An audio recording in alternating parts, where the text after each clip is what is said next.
Hey, everybody, sit in your seat and get ready. Strap yourselves down because Monday Night Mayhem birthday special celebration starts right now.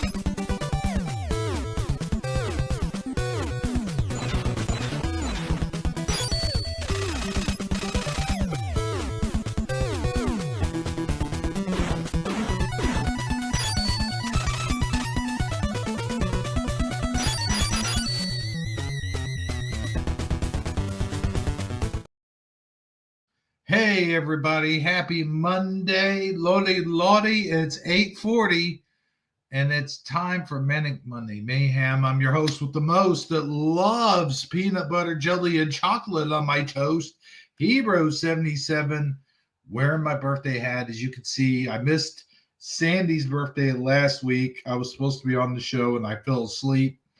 But here with me, as always, is Amazon Lion, who also had a birthday this month. In fact, her birthday was yesterday, wasn't it, Amazon Lion? I'll never tell. What? I thought that was the whole point. What do you mean you'll never tell? I'll never tell. It wasn't my birthday. You're imagining things. Oh boy. I didn't turn another year older. Another year older, another year wiser, sitting back in your easy chair, drinking Budweiser. Wait. No, not even close. Yes, there It's is. chapter 47. I like how you say that. Chapter. Well, yeah, This is the next it'll chapter. be another chapter of my life, Yeah. of the As book well as, of life. We'll see what happens. oh, you know what? See, I used to think a long, long time ago when I was a junior kid, I thought when I'd see cartoons of St. Peter, holding the book of life, and then people going up there and him going, well, this is what you did your whole life. And it's funny because he's got this big, thick book, but there's only one page with your entire life on it. Like your entire life could fit one page in the book.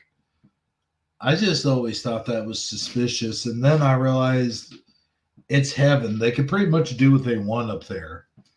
Like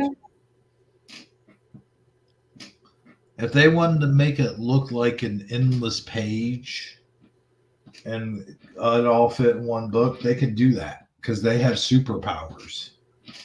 I hope I have 100 chapters in my book of life. Oh my God. Yes. I I wouldn't mind doing that if I knew that I was going to still have all my faculties and my strength and stuff like that. But it's like, how do I explain this? If I had a choice, I would rather go like when I'm 80 or so. Like, first of all, I would love to live to be 80.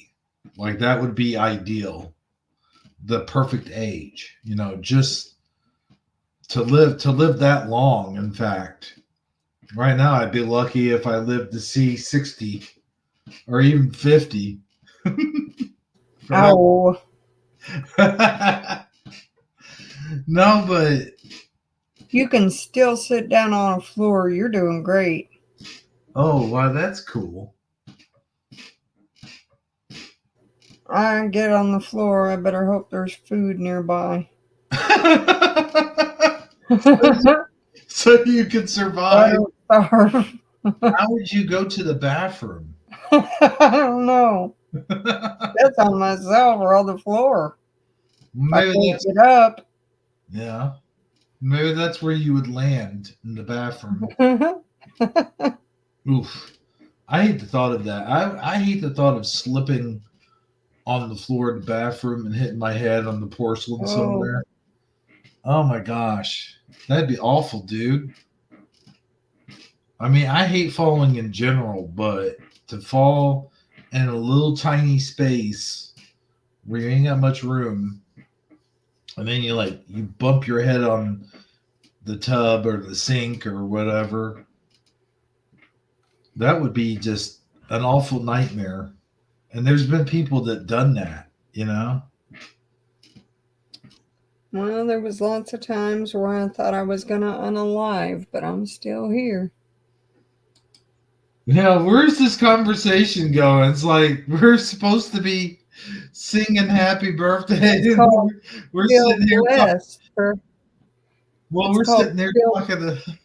It's called feel blessed for having another chapter. Well, I know, but we're sitting here talking morbid stuff. Oh, Like, oh yeah, just another part of the book of life. when I die, I don't, I don't want to live to be past such and such. I mean, it just sounds all morbid talk. We're supposed to be having a birthday bash. Happy birthday. It's like that Debbie Downer thing. Sitting here trying to have a birthday show, and we're talking about death. Oh, Hey, there's Teresa Lynch. There's Go Kart Bob. We got Sandy Diva backstage right now at this time. Nice to see you guys. I'll let in good old Sandy here. hi, good old Sandy. Hi, I'm not doing too well right this second. Oh no. So I had a slice of pizza before the show, and Uh-huh. apparently I have a salivary gland stone because my whole face swelled up and started giving me a Charlie horse. It was horrible. Oh no. So I'm sitting here with a warm, well now it's like ice cold because you know they stay warm for 3 seconds. Yeah. Compress on it. Yeah, I'm having a great week. Sinus pain all like last 3 days. And now a salivary gland is blocked. That's just amazing. Damn, dude. If it weren't for bad luck, you'd have no luck. Yeah, seriously. Man. I'll tell you, and here I am talking about Happy birthday. Yeah, happy happy birthday. birthday.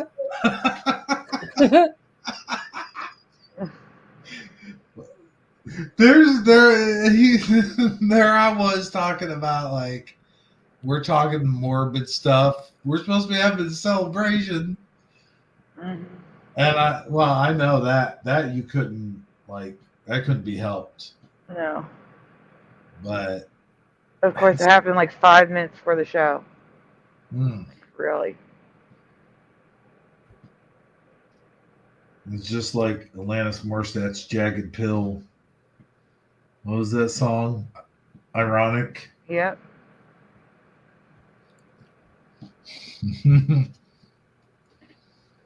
Don't you think? Mhm.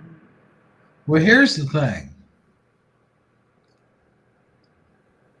It sucks when like something happens and then it's right before you do something or it's like uh-oh, something's exploding outside, guys. I'll be right back. Yeah, Uh-oh. be careful. Yeah, that's not good. You want to know why there's lots of birthdays Exploding. in August, Go Kart Bob? Because lots of people tend to get pregnant during the Christmas season.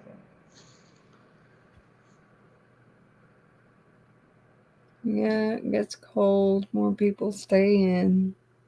The holidays make people happy. I guess so. Hmm. But yeah, the Christmas months, the holiday months, from Thanksgiving on. So a lot of birthdays at the end of July through August. Right. Well, it. I guess it was fireworks, but it sounded like several loud explosions. Hmm.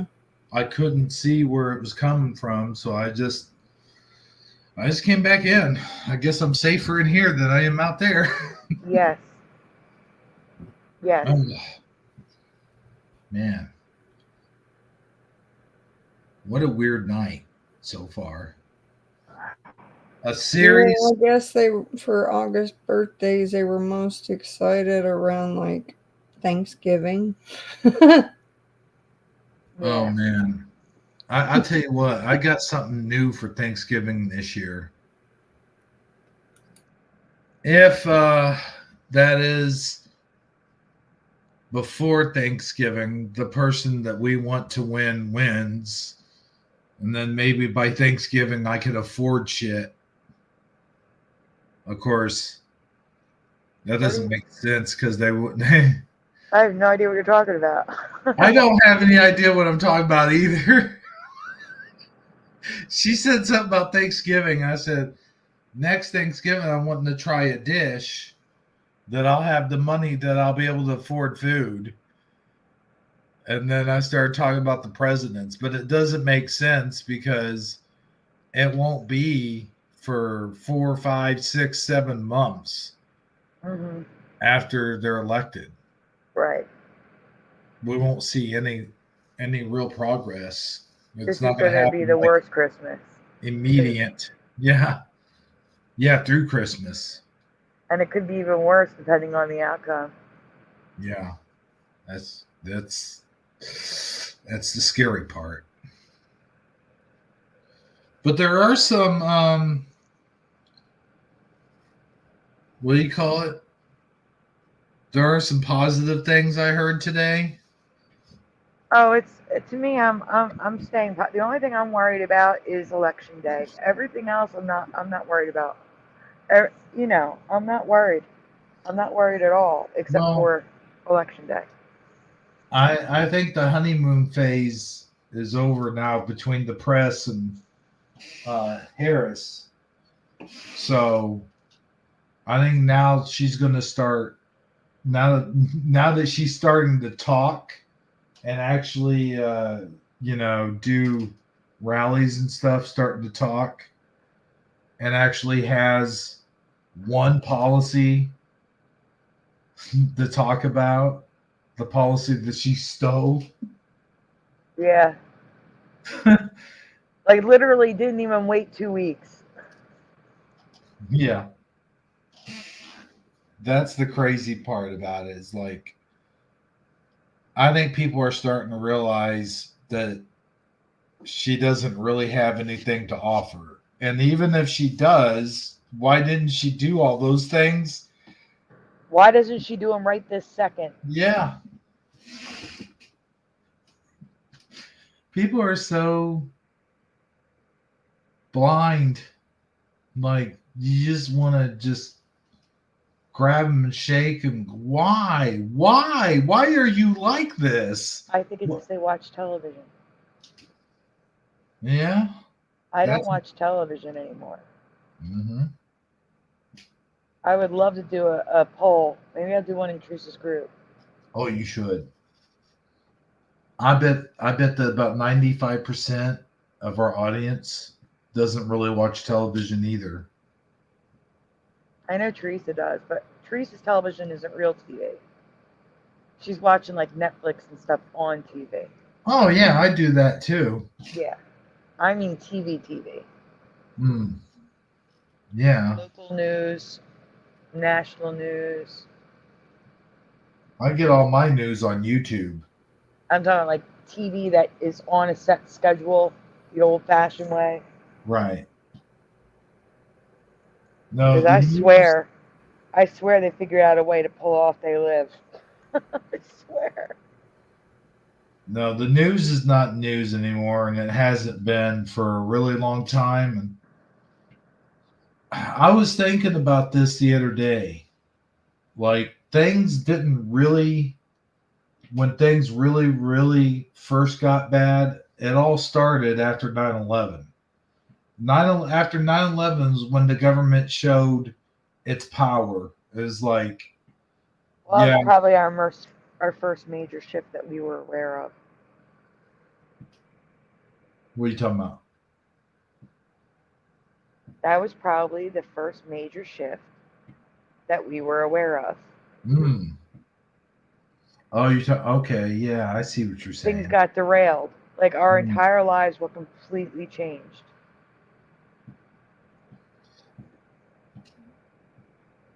But as far as government goes, that's when they really showed. That's when it all started. They used that as an excuse to take control of, the way we get on an airplane and the airline security, the things you can bring and not bring. And also, honestly, I think that's also about the same time the no smoking, like the smoking ban was put on most places in public. Hmm. Based off of a faulty study. Is what? Oh, they updated that article. The article where I read about the faulty study, the Slate article. Really? I've told you this before. All of the smoking bans worldwide were put Yeah. into place based off one study in one small town because they showed a decrease in heart attacks. Oh But if you yeah. look at like the last decade, they have decreases even less while there was still smoking. Hmm. So it was just incidental that they had less heart attacks. And other studies confirmed that there was no link whatsoever. The American Cancer Society, actually no, it's another cancer society with a different name, came out and said there was zero link between smoking bans and a decrease in heart disease and cancer. They did an independent study. Okay, yeah, now I remember you telling me this. But it's good to hear again. Yep. This, I kind of, we do They this show from week to week, and I forget sometimes. yeah, they even part of that study was following 170,000 women who worked in jobs where they're um, chronically exposed to secondhand smoke, like bartenders, stuff like that. And Mm. they followed them for like 27 years, something like that. I can't remember the exact numbers. You can always look at the Slate article. The Slate article, just Google Slate, secondhand smoke isn't as bad as we thought. And you'll find it. It'll be right at the top. Um, but the article, they followed these women and found no link between secondhand smoke and cancer, lung cancer. None. Zero. Chronically exposed, indoor setting, no link at all. Because you have to think about cigarettes, right? Not Mhm. only is the cigarette smoke filtered through the filter, but it's also filtered through the lungs of the people smoking. Yeah, that's true. It's no different than smelling barbecue smoke. In fact, barbecue smoke is worse. It's no different than like smelling smoke from a candle or smelling smoke from incense. Yeah, and what about mosquito repellent candles? That's what I'm saying. Like, are you kidding? What about car exhaust? Yeah, car exhaust. Come on. But if someone walks by you with a cigarette, okay, shut the fuck up. Okay, bye bye. Mhm. Like you are exaggerating. There's no way this outside is bothering you. You're 10 feet away from me. What? Speaking of 10 feet, that was the other thing that happened that changed everything What? was COVID. Oh yeah. You mean yeah, the guidelines that were not based in science. Let me put it that way. Like standing 6 feet apart. Fauci, it's confirmed. This is YouTube. This is not conjecture. This is a fact. Made it up. He made up the number to make people feel better. What kills me is the fact that women now, the what are they called, the extremists, that are Feminist? yeah, but not like feminist, very extremist of the extreme. I didn't know they had a name. I just called them extremists. Oh, that's Or the far left, or yeah. Marxists. But anyway, they were standing outside the what's it called, the clinic, with wearing giant abortion pill costumes. I don't know if you heard this. Yes, I or did. not. I And the did. thing is, they'll say like my right, my body, or whatever. But what about when the U.S. government was trying to inject them with an untested, unknown vaccine? And again, it's not their body. It's a separate body inside their body.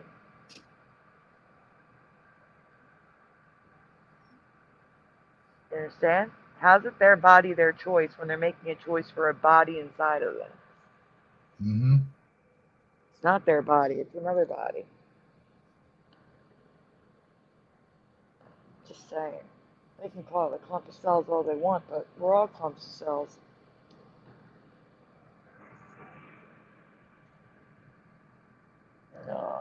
Yes, they did find a link between fries and hamburgers, especially with what is it, monosaturated fats or just all saturated fats? Fries and what? Hamburgers with heart disease. Oh. However, I forget, it was a specific fat that they removed from the market. I know it was a saturated fat, but I forget what kind of fat it was. Was it It was trans fats, maybe? yeah, trans fat? Sorry. No, seriously. I know you're serious. I was just thinking of a meme right when you said that. But go ahead. I'm sorry. I didn't mean to laugh. It's okay. I'm just saying they did find links, obviously, but they didn't ban hamburgers and French fries. Hamburger. Like I said, it doesn't matter. What should piss everyone off? I don't care if you're a smoker or not. Is them randomly deciding to take our freedoms away because they don't like it. Because they could easily just turn around and say, oh, we don't like people driving more than 20 miles a day. So now we're going to say that driving more than 20 miles a day could cause blood clots from sitting too much in your car. So we're going to ban driving more than 20 miles a day. I know it's a ridiculous comparison, but why not? They could do it. Oh, yeah, I agree. It's the same thing. I should have the freedom to smoke if I want to. It's a legal substance. And it cracks me up that, like, my city and many blue cities in the country are pushing smoking pot, are pushing that medical marijuana card. Well, guess what? Smoking pot's worse for you. It doesn't have a filter. It's actually worse for your lungs than cigarettes. Doesn't make any sense. The secondhand smoke from that is just as bad for you. Well, not bad at all, apparently, from the Slate article, but you know what I mean. Mm-hmm. It's so hypocritical and dumb. It's so hypocritical and dumb. It's just about control. We don't like this. The people who started the whole ban stuff were activists, anti-smoking activists. They didn't like it, so they pushed through a study and ended up banning smoking in public places around the world, across the world, wherever you want to say. Yeah, exactly. And then that leads to a person like me who lives in federal housing not being able to smoke in my own place, the place that I rent. Which is bull, because you're paying for it, and I don't care if it's federal housing. Behind that door, it's your private property. Does that mean they can walk into your apartment at any time while you're sleeping? Because it's Yep, federal property? pretty much. Get the hell out of here. Yeah, they can. Like they can knock on your door if you don't answer. They got a key, and they can come on in. And they do come in. Yep, they do inspections. You You should don't tell them even that. have to be home for it. Do you want to share that one story? Well, you pretty much don't have any privacy. I can't even take a shower, and I've had, maintenance at the door banging. Wouldn't even wait for me to get on a robe or a towel. And I had to holler at them about, I got to get dressed. And they were, I know, saying it jokingly, but still wasn't very funny to me. And they're like, well, you got 5 seconds. That's the way they run things Yeah, no, I would fight in that. places like this. See, that's when you need, that's when activism and protests make sense. That is a complete violation of your privacy and rights. Yeah, we can't change our locks to our own or nothing. Now, if you change your locks, you'll be fined Yeah, and charged the replacement to put the locks back in. not allowed to own firearms out here, so can't really protect your family with like nothing but like bats and knives, I guess. Bats and knives. Yeah, with whatever you have. And you know what? That's another thing that bothers me. Now you got me talking about the Second Amendment, because I understand why people have to have permits and all this crap. But what I don't understand is if we have the right to own and bear arms, what difference does it make? And I know why they do it, but it doesn't make sense that they do it, because what difference does it make if you own a gun or if you have one passed down? It's like if you don't have it registered, what difference should that even make? It's not like the criminal on the other side of your door that's trying to break into your house. His gun isn't registered. You know what I'm saying? Like, I know it's better for the safety of the public and all that crap, but it still doesn't justify. Like, we The should Second be. Amendment said that Yeah, our right to bear arms was not to be infringed. We shouldn't have to register. We shouldn't do anything. There should be zero laws. Zero. Shall not be infringed means no laws. and see, that's what happened to me at one time.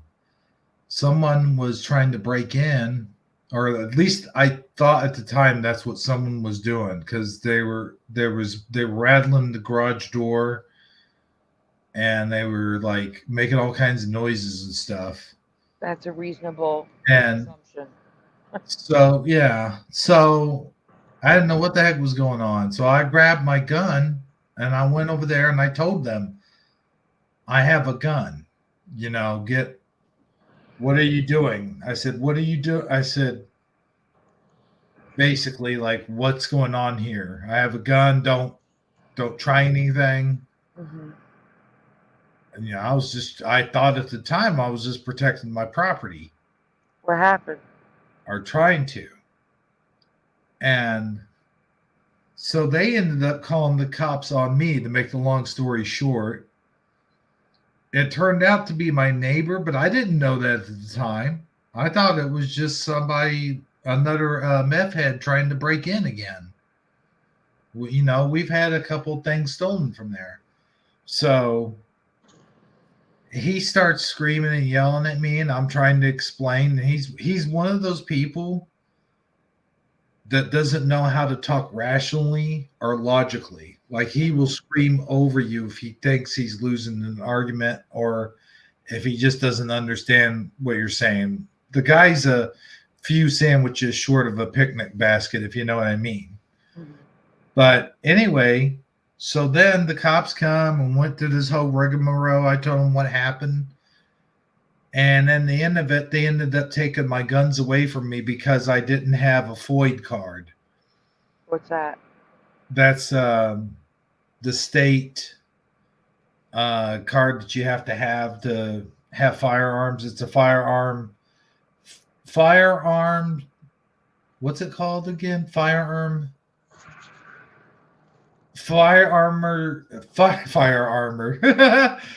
firearm owner, something. I forget what the other. But yeah, that's what it is, basically, a registration card for the federal. Your Yeah. state. It's from your state. State, I mean. You're Yeah. talking about a FOID card? Yeah, that's what I said, FOID card. Didn't I? Did you get him back? Yeah, you did say that. But No, I didn't get him back. I had to have my cousin, who has a FOID card, go get him for me. So until I get my FOID card renewed, I can't own a gun. and you have not gotten it renewed? I haven't got around to it yet. I wish I could have one. I can't afford one. Just comes down to that. They're expensive. Well, yeah, yeah. Well, see, my grandpa used to have a bunch of guns because he was a hunter, and he just did a lot of trading and swapping and all this stuff because guns were a lot cheaper around the 80s, 70s, and 80s. And so anyway, he had, like, a couple of rifles, a few shotguns, mostly shotguns, because he was a hunter and he hunted a lot, and I hunted a lot. So we had a lot of guns. That's just natural. But yeah, I think the first pistol he ever bought, he bought it off of someone. I think it might have been his dad's or something. But anyway, yeah, he got it for like $20. Wow. Yeah. 22 pistol revolver. But I'll tell you what, though, dude. Yeah, nowadays you can't get a gun for less than $400. I know. And then there's the registration fees and all that stuff. The background checks fee. Mm-hmm. That's what I'm saying, though. That just like the taxes that we shouldn't have to pay. That were taxes originally supposed to be temporary? I think we talked about this before. Yes, they were supposed to be temporary.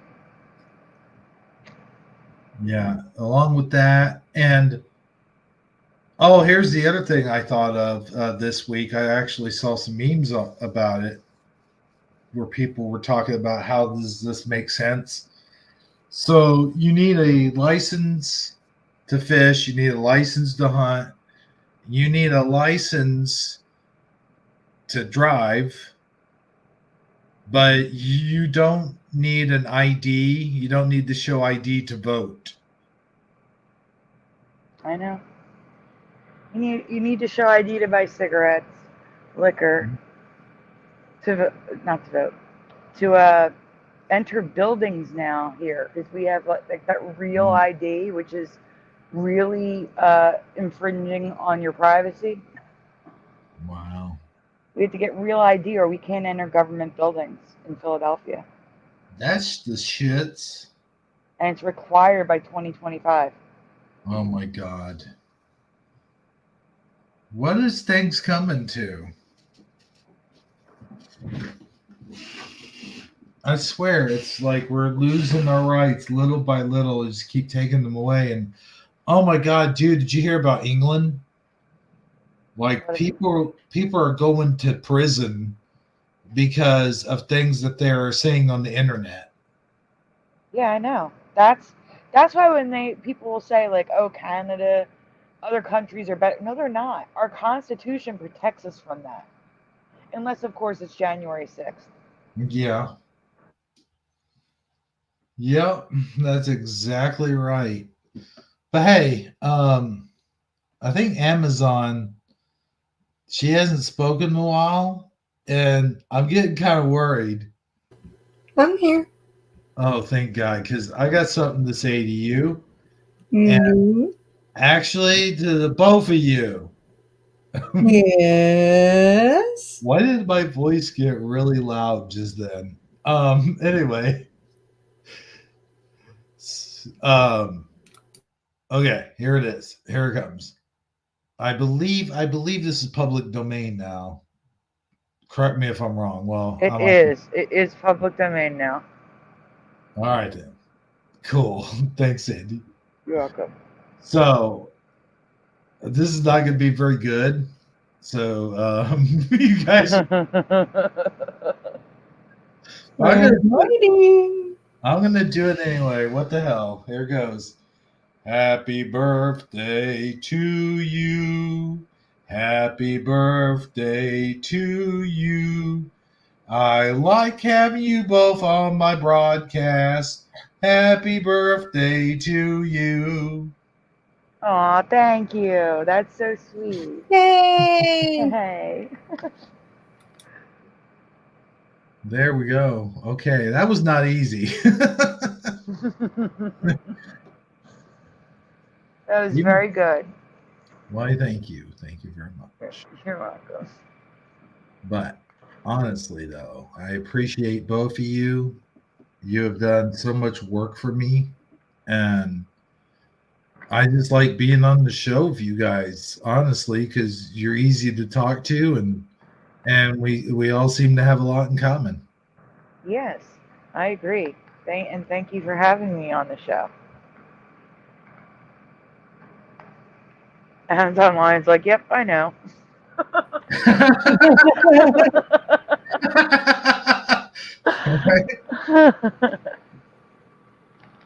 So we're entitled to a few laughs now and again. So I say, what do you guys say? What do you guys say we share those memes? That sounds amazing. Let's play those memes, please. Amazon? Well, yes, let's roll that beautiful meme footage. And I just now had put them at the bottom of Shifty Sunday. Oh, cool. Why, thank you. Oh, man, I could just tell these are going to be good. Mr. Super Sidewinder says, I am here in spirit. Oh, okay. Well, it happens. If he could be here, though, that would be great. Where's Saji? Oh, yeah. Did I tell you? No, you did not. Saji said he's probably not going to be participating for a while. Oh, why not? Well, it's okay. No, he's fine. He just there's I'll tell you backstage. Okay. Now everyone in chat's going, what are they talking about? Wait a minute, Hebrew, you can't just drop a bombshell like that and not follow up on it. Oh, Amazon Lion, we should change our profile pictures. Hebrew's wearing a party hat. Yeah, but I was afraid I wouldn't be able to find mine. Works great. I can feel the cold air already. I've seen this before, though. Yeah, I showed this one before, but it's still funny. I would really like to see that. I wish you would. Hold on a second. Hold on. Let me make these. Are they full screen? Yeah. Oh, okay. And the sad part is that one guy's a paramedic. You see his shirt? Is that Wait, what? is that paramedic shirt? No. Oh, okay. No. I thought this was the.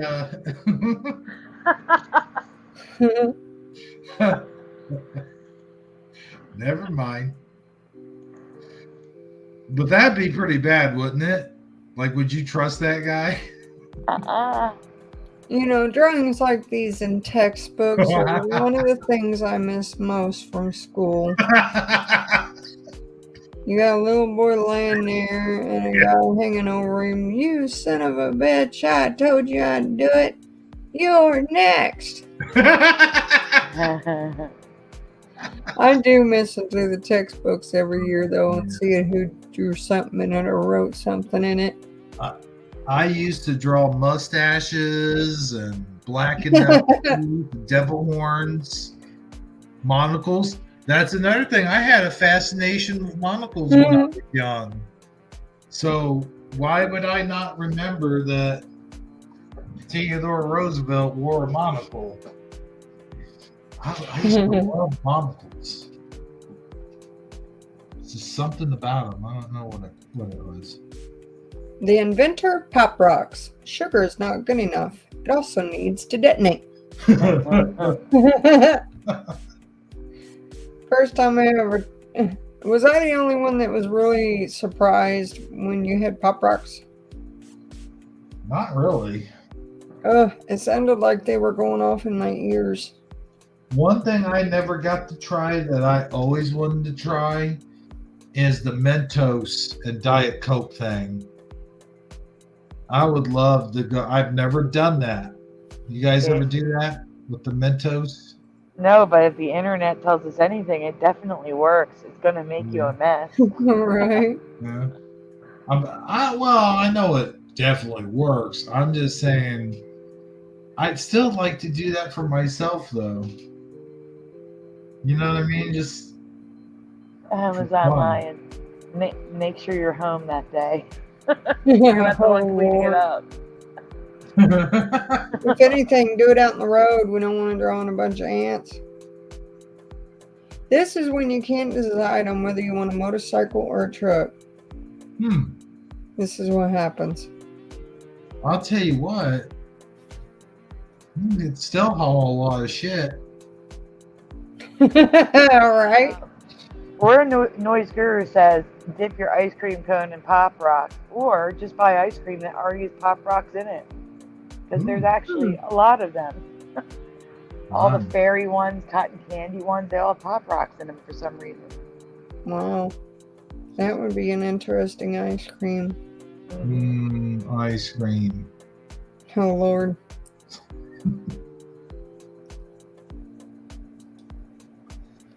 I learned in school that our heart is in our chest. I thought it was somewhere else. Really? Where?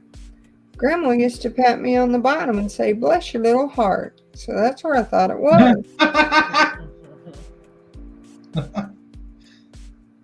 Wow. The grandpa there just... he kills me. Because his is a genuine reaction to the little grandson. Right? You know? Really? Where? And then you see his reaction. I love those comics. I got an emotional support animal. It's a chicken. It came with mashed taters and a biscuit. Oh, look at that little guy.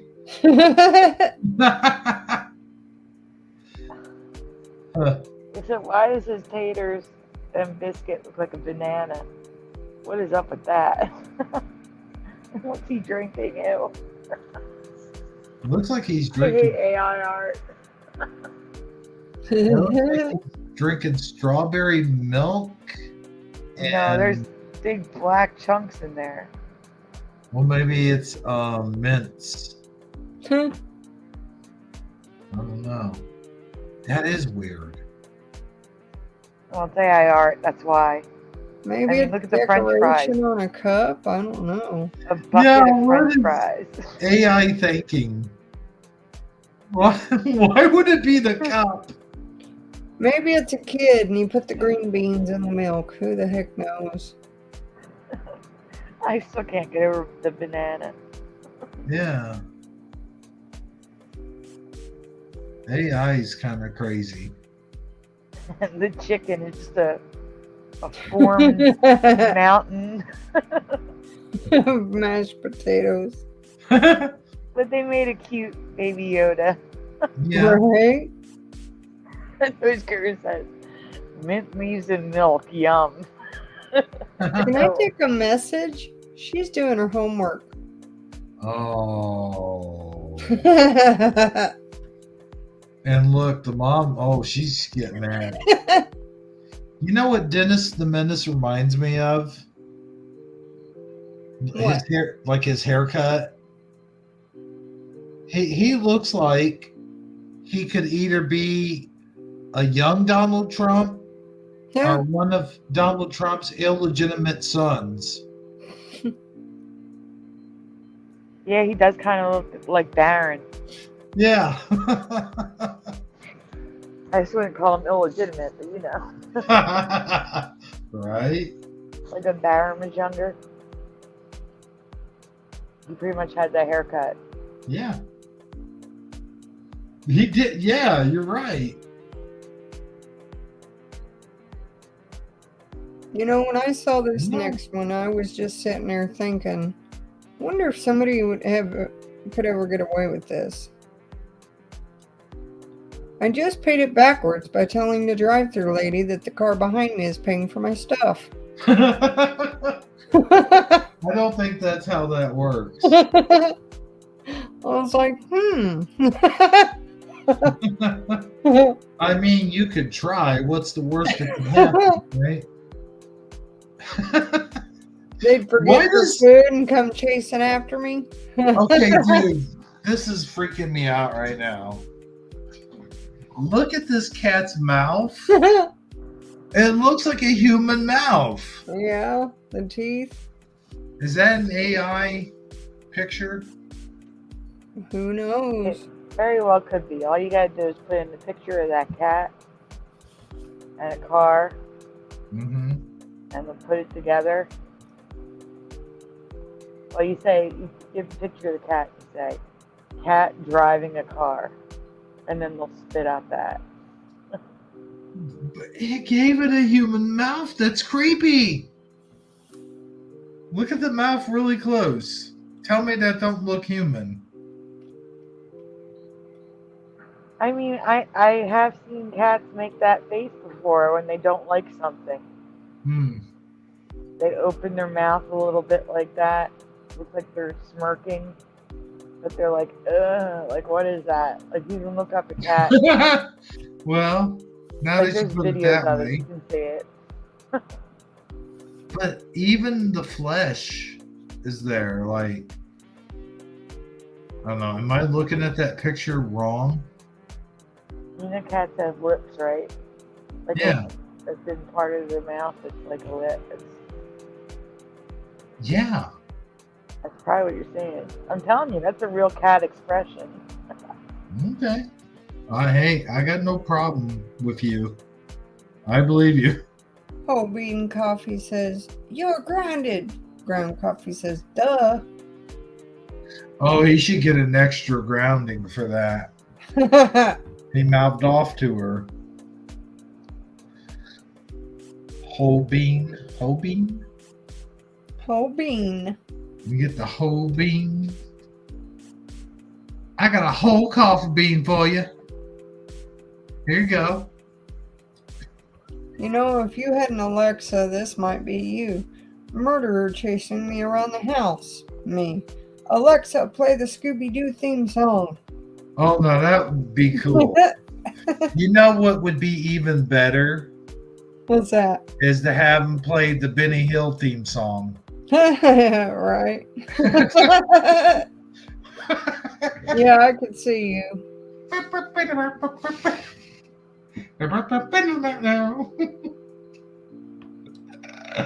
Anywho, oh my God. When you fake eyelashes and you open the oven to check on your food. Oh boy. That That would almost, you know the eye from Pee-wee's Playhouse that would show up at the door sometimes? suck. If it had hair like on top and then like a goatee, that's what it would look like. Yeah. That giant eye at Pee-wee's Playhouse was creepy, by the way. Magic 8 Ball, am I stupid? That'd be a hell of a Magic 8 Ball, by the way. Right? I would never want to pick it up. Yeah. You are not going out wearing that, young lady.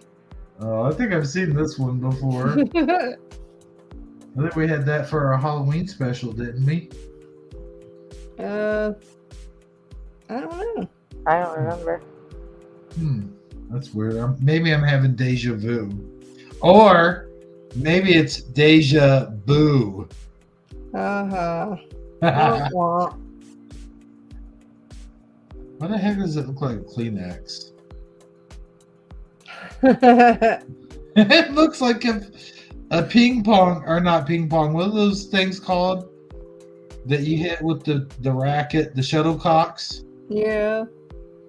That's what it looks like, a shuttlecock with a Kleenex on it.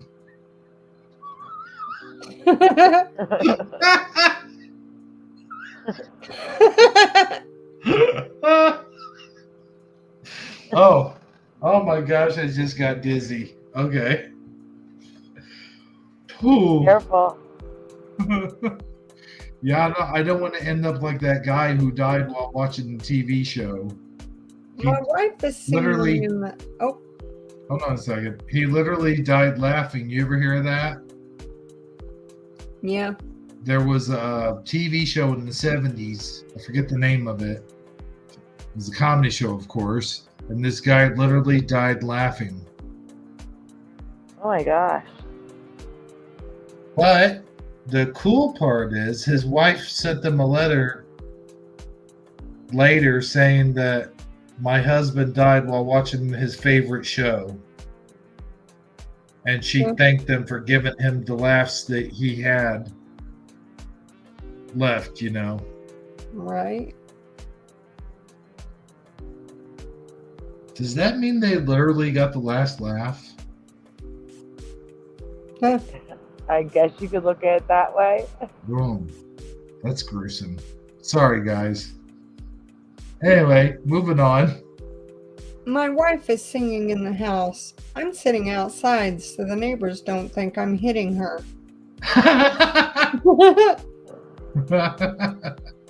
That's probably a good idea.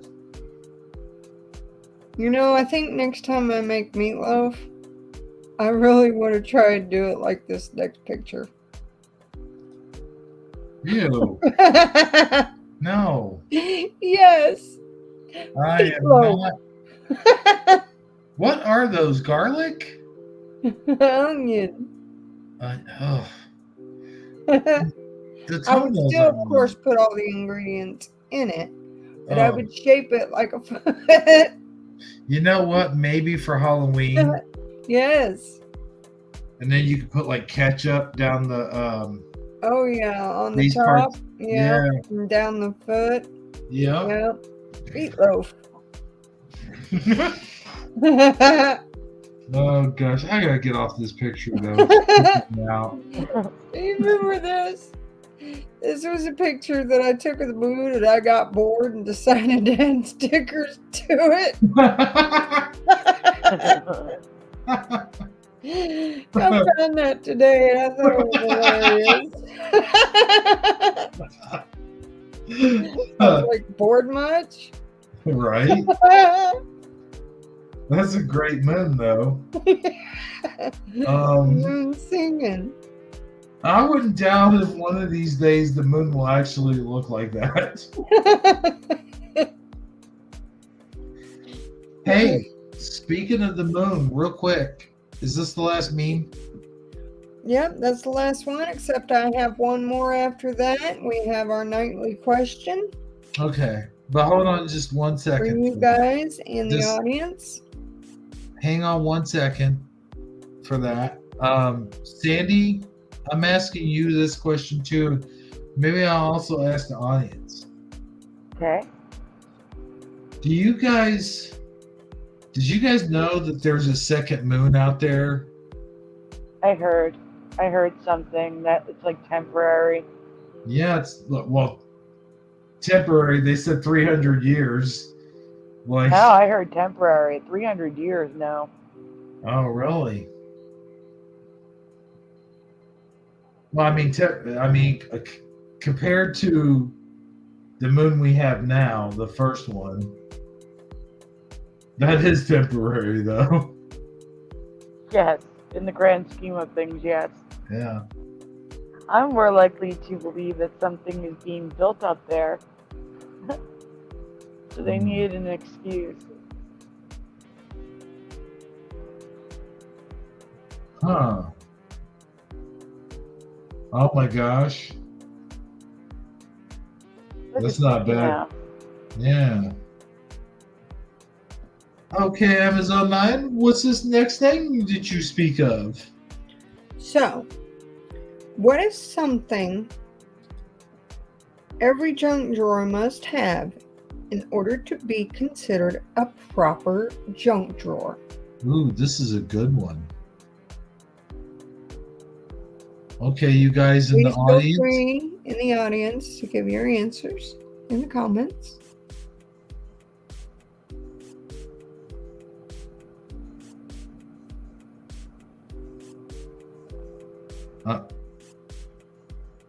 I mean, I already see a bunch of stuff in there that would be in a junk drawer.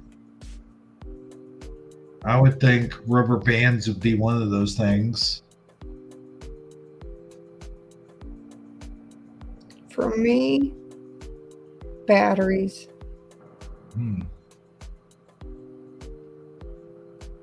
Yeah, in the junk drawer? Yeah, I could see that. Oh my God, you guys, you don't know how many batteries I found.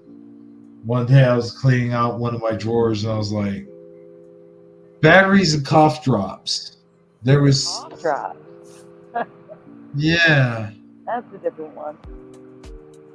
No, it's like I had hundreds of cough drops just stuck to the bottom of the drawer from years of being in I clean those out every year. there. Yeah, I don't want, soft gel type cough drops. They stick the change and everything. Yeah, it's like they just dissolve while they sit there. Yeah. Bellator Senex says, a piece of metal that may or may not go to an appliance or tool. Yep. And Noise Guru answered, an empty lighter, 3 dead batteries, and a thumbtack. Yep. I've had that before. I can see that. Or you go over to an old person's house and they'll have that, like an old teapot or something, or a cookie jar.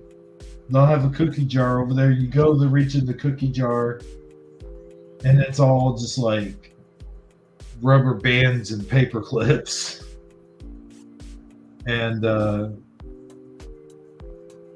old batteries.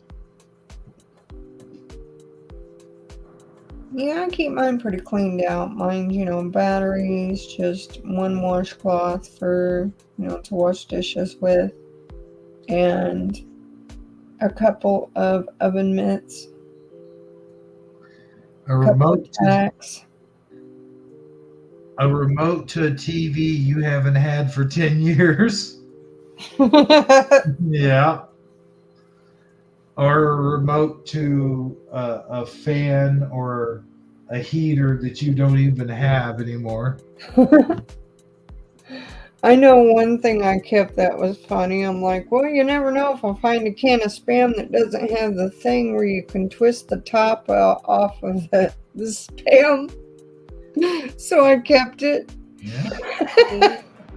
Well, I'll tell you A what. little key. I'll tell you what. I saw a guy the other day that had like a really old-fashioned can opener. That I'll tell you what. That can opener looked a lot better than any can opener we use today. And it took no time to open that can. Like, you know how modern can openers are. You clamp down, you start going, then it kinks up on you. Then you have to put it in reverse, and then you go again a little bit more, get it going. You have to, I mean, you have to have it on there, and it's got to be inlined perfectly. You got to twist it just right. You know, you got to squeeze the handles. You can't squeeze them down too hard, but you still got to have just enough grip to where it's really clamping down on the can. And sometimes, depending on the size of the can, the harder it is to turn the handle. You guys ever notice that? Not me. No. Must be me. I must be doing something wrong because I can go through can openers like some people go through shoes. The can opener I have is like 20 years old. Wow, dude. No, I mean, I go through quite a few. I go through about 2 a year. Uh-huh. But I think it's because the 20-year-old one was made better. That's what I was getting ready to say. Right? Yeah. They don't make them like they used to. No, they're all mine's heavy. It has nice weight to it. It's got like that plastic rubber sheath on the handles. Oh, Like nice. now they're like hard plastic covers on the handles and they're super lightweight. Yeah, They're horrible. that's what I'm talking about. Noise You know, Guru says a single unopened piece of gum. in the junk drawer. Yeah. Yeah. There's always that, and there's always like the. Well, I mentioned cough drops, but there's always like mints and tickets. Oh, I got a good one. Tickets from 1989 of a movie you went to that you have no intention of like putting anywhere safe, you know, or like, I don't know. I don't even know if are movie tickets worth money. Maybe to some specific things like the, like the premiere of Star Wars at the Chinese theater. You know what I'm saying? That's true. Well, I try to keep ones that are recent, but they're just like printed out on a computer, so all the ink just comes off the paper. Yeah, I've got 1989 Batman movie ticket. You could see it just perfectly. You could see what day it was, what year, what time, where the times are.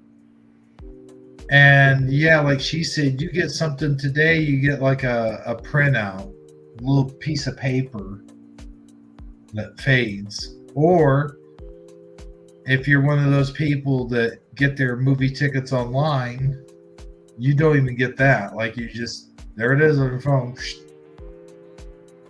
You know what I mean? And you could print it out, but eventually that's going to fade too. So it's like, is the existence of your life really happening? It's like it's just kind of a race. Oh, it's in there. It's stored on the it's stored on this cloud, which is this thing in the sky. That yeah. You know, the thing. That should be my next video. Her just saying just dumb shit. So Which- unfortunately, it is about that time for me. That is Oh all for no! tonight, everyone. I Oh hope my you God! enjoyed them all. Amazon Lion. I'm Are off Sunday to see nights the better wizard for in my you? sleep. Whoops. I'm sorry, Sandy. What did you say? I said, are Sunday nights better for you? No, I go to bed early. I'm like an 8 o'clocker type person. Oh, Yeah, I like to just get relaxed and get laid down, and I need lots of rest for my body, unfortunately. Give my body time to, wind down. It takes the same time almost every night, and it's the same way every morning. Heck, I don't have to be at work till like 7, and I get up at 5, and it takes me 2 hours just to get woke up to go to work. yes, I remember those days. Well, happy birthday again, and I hope Thank you get the you. rest you need. Oh, yeah. It's that time. And, like at work today, they had me in the back for quite a while. Just me doing all the areas, and it gets exhausting. I bet it does. Yeah. It's like I'm running a marathon, and I'm not racing anybody.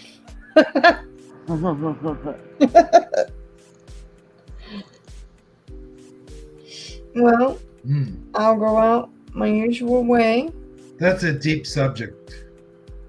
All right. You said well. Deep subject. Ah,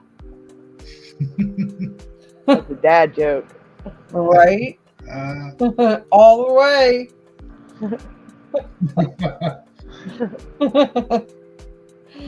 But I'll go out my usual way of peace and love. You're all in my thoughts. You're all in my prayers. I love each and every one of you. And thank you for having me on the show, Hebrew. And nice to have you on, Sandy. And I hope to see you all next week. Hey, thanks for Bye. being here. See you next time. Happy birthday. Thank Good you. night, Amazon Lion. Yay for all the August birthdays. Yes. Hope to see you next week. Bye, everyone. Bye. Well, it looks like it's just you and me, Sandy. Yep. So what do you want to talk about? Well, here's the thing. I would like to suggest, I don't want to say propose because that sounds weird. Especially if you're just tuning in, you hear me say, I'd like to propose. And then they'll be like, wait, Hebrew's gonna propose? What the hell?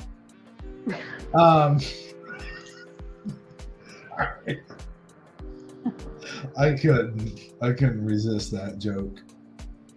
But no, seriously, I would like to suggest that we go to break real quick. Sounds good to me. Oh, before we do that though, I do have a question. Okay. Did Mr. Super Sidewinder say he was going to join? Oh no, he's like I told you, he's taking the month off. Oh, the month off. That's right. Yeah, he Yeah. I mean, I still invited him, but as he said, he's there in spirit because he's working on music. That's why. Well, I got you. Okay. Yeah, that's right. You said something last week. And I totally forgot. And by the way, speaking of forgetting, I didn't forget. But what happened when you guys had your birthday bash show is I was out like a light before it even started. It's okay, Mr. And- Super. And Wow, my brain doesn't even work now. Mr. Super Ray, Morgan. It was there. There was a lot of people on. My brain is not working right now. Esther was there. Oh, cool. Yeah. Well, all right. Let's all go to the lobby and grab ourselves a snack. Huh? I said, let's all go to the lobby. Cool. Let me get this music off though, because it will interfere with the rest of the show. All right, let's all go to the lobby, grab ourselves a snack, and don't you never fear, because we'll be right back. I don't know. That's the best I got. We'll be right back. Let's all go to the lobby. Let's all go to the lobby. Let's all go to the lobby to get ourselves a treat. Delicious things to eat. The popcorn can't be beat. The sparkling drinks are just dandy. The chocolate bars and the candy. So let's all go to the lobby to get ourselves a treat. Let's all go to the lobby to get ourselves a treat. Well, hello there, folks. I was hoping I would have whatever it is that I need to get ready already. So here's the deal. I'm thinking maybe a couple minutes. Last week, I showed a clip of the Joe Rogan interviews Robert F. Kennedy Jr. parody. And, well, by golly, I think I'm going to do that again this week. Let me get to where it was, though. I forget where it was. Okay. But let's see here. Okay, now this will be good. All right, guys. We'll see you in a few minutes. Don't go away. We'll be right back. Right back.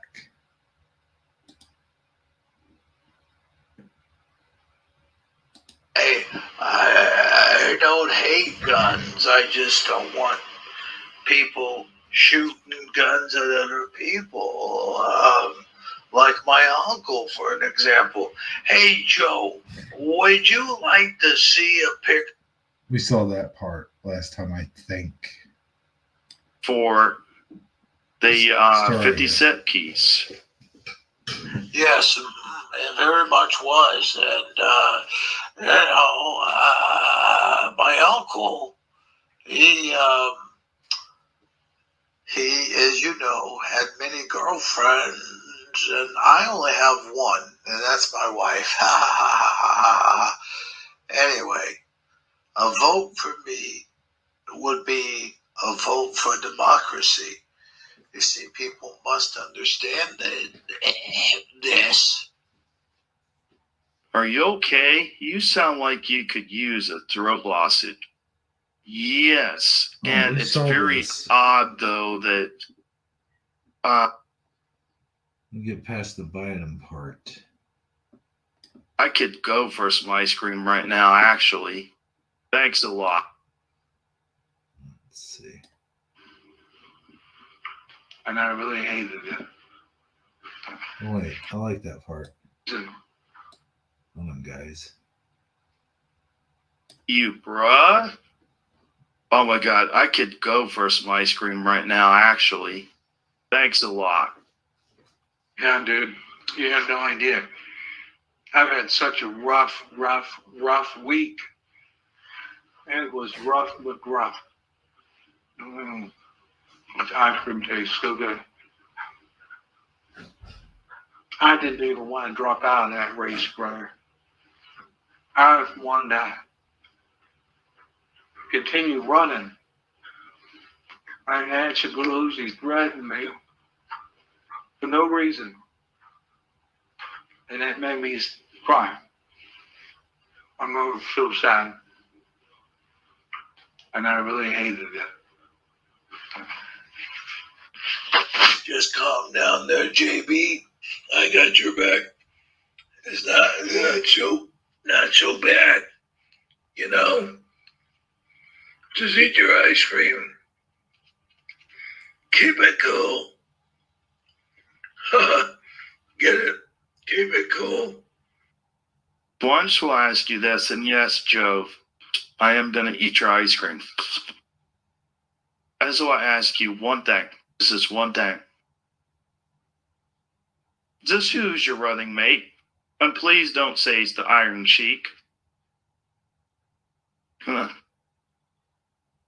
Put Reese's Pieces in this ice cream? Pretty good. Hey, Joe, so here's a little story for you. So, the mama gander and the baby gander go into the forest, and along comes Goldilocks, and she eats all of their porridge. Wait a minute. What happened to the propaganda? Whenever I'm elected president, there'll be no more propaganda. Oh, why you, I oughta. Hey, wait a minute. You still didn't answer my question of who you might choose for your VP. Are you going to tell me, or do we have to take a guess?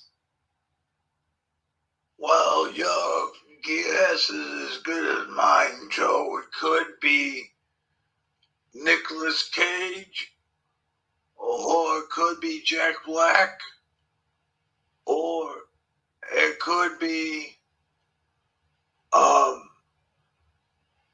Mark Hamill. For my pick, I don't know. I haven't come to that conclusion yet. Wait, what? Nicolas Cage?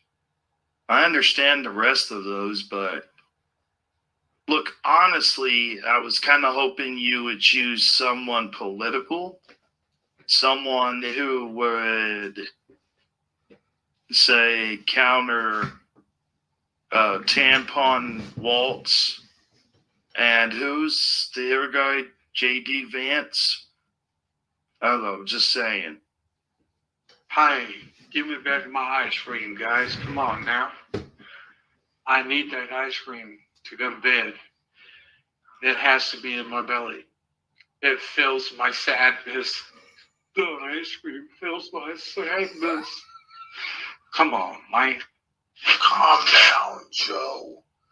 Just enjoy yourself, I mean, if you live your life like a candle in the wind, never knowing where to go to when the storm set in. It's not just that RFK. I went to fist up Nancy the other day, and she totally snubbed me. Then I fell off of my bike again and skinned my knee. And nobody kissed my boo-boo. I'm so sad. That's why I'm eating all my ice cream, guys. Will you just listen to him? Boo-hoo, I skinned my knee. Bruh. I literally got shocked. Okay? I got freaking shocked. Do you see anybody kissing my boo-boo? I think not. In fact, I'm going to challenge Kamala Camel Toe Harris to a game of golf next week, right here on this very program. Bro, how the heck did you even get on my program? Donald, come on, bro. Don't be in here stirring the pot. All right? Why do you think I didn't endorse you? You totally snubbed me at that last MMA fight, and I didn't appreciate that too much, and that's why I endorse RFK. With that being said, I do think it is time to close out this program. So, you know what that means. Fine. I'm going to close up. Okay. So there's that. That was quick. Oh yeah, you know, quick break, quick break, a quick break. Where is? Okay, never mind. Um, so Sandy, I do have something I want to bring up. Okay. This is news to me. I'm not saying it's a Mandela effect or anything like that, but my daughter, who's in high school, by the way, it's her first year of high school. Aw.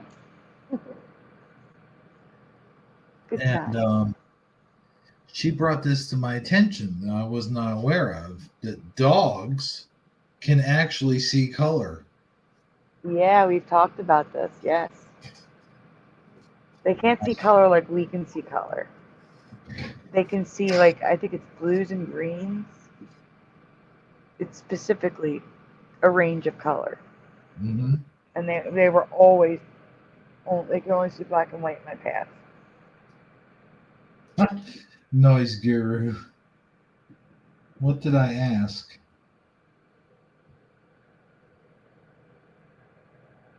Oh, the break. Yeah, that's weird. Because from what we know, or what I thought that I knew about most animals, is that they were completely colorblind, that they only saw in black and white.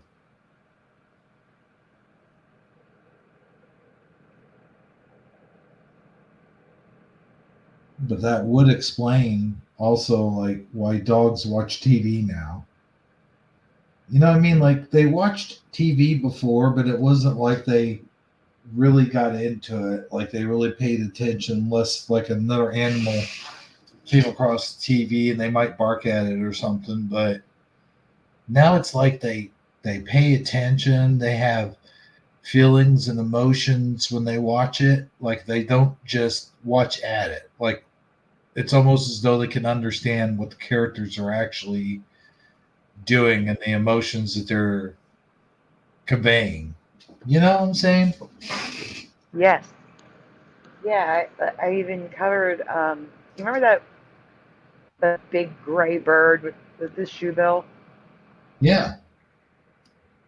I covered how even the shoe bill has like 10 different facial expressions now. I don't remember animals being so expressive. Like in my past, like they're so expressive now. Mm-hmm. And there's so much with animals. I've covered how they're much smarter and more cognizant. Like there's a video of an elephant just cleaning up the area because he wanted it clean, wanted to help out, picking up trash and putting it in the trash can. Mm-hmm. And and dogs. What's the word we have to use on YouTube? They choose to cease to exist. Oh, yeah. Dogs and dolphins, and there's a small like rat type animal, not a lemur, not a lemming, but something else along those lines. It's just these animals. They're different. They are different. And one of the things is dogs and cats can see a limited range of color. You know, it's so weird. Like I used to watch all these cartoons like Tom and Jerry and stuff like that. And you're a little kid, you don't really see a problem with it. But as an adult, and then you're like, yeah, okay, that's realistic, or this is realistic, or that. But it's so much, it's kind of like that, where the animals think and act just like humans. Yes, they're very much more human-like. Yes, 100%. I definitely don't remember that from my past. I agree. So, with that being said, though, did you know I'm gonna share right now? Let's see here. I think it's in Shifty Sunday before the memes. There was a show, and I just want to show like the opening. I'm not sure if I can get by with, but there was a show called the Mr. Potato Head Show, and that, I have to see it because well, I not, do remember. Is it animated or is it something else? it's something else. I think this is something someone made, but it looks, I don't know. I'll let you be the judge yourself. Like, I really think this is something someone just made. But it looks professional. It looks like a real show. Just look at the opening. Hold on. Just to be safe, I'm going to play it in 0.25. No, I would speed it up. Don't slow it down. It's going to sound horrible. Oh, okay. There we go.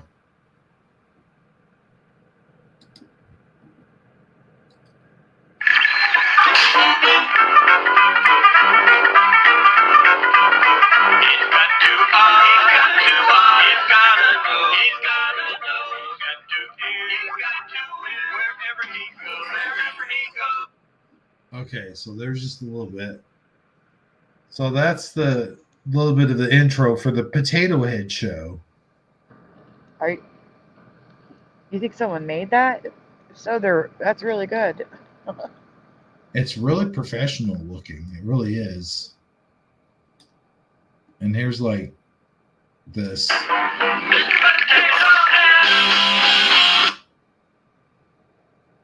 Oh, this is weird.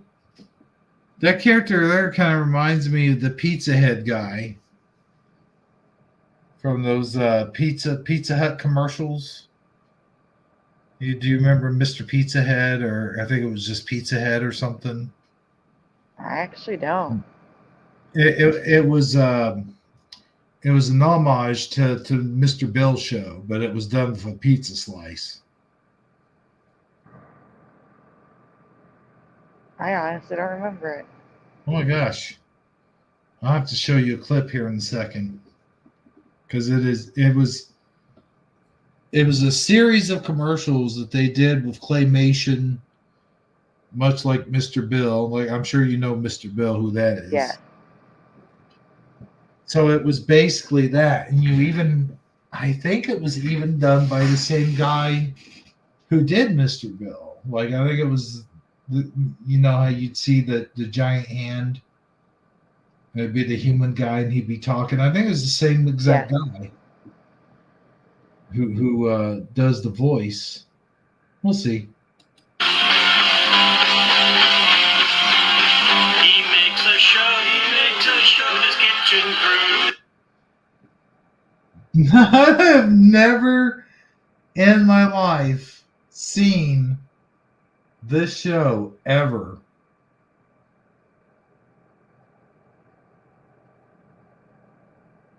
Have you ever heard of the Mr. Potato Head Show? I have not. Did you look it up on IMDb? Oh, I have not. Let me give it a look. Hold on 1 second. And this character right here is supposed to be Baloney. I don't know what Baloney has to do with potato heads. Okay, so this is a real show from 1998. It had 1 season. Really? Yeah, it's an American children's television series, loosely based on the toy line. First episode date September 12th, 1998 in the USA. Oh my gosh. Oh, stop. Wait a minute. Part 2 of the Mandela. You ready? Okay. There's also the Potato Head Kids. Potato Head Kid. No.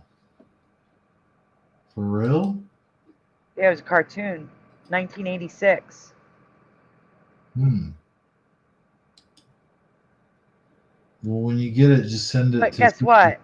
I remember the toys they gave out at McDonald's, and now that makes sense. But I didn't know there was a cartoon. It had 23 episodes.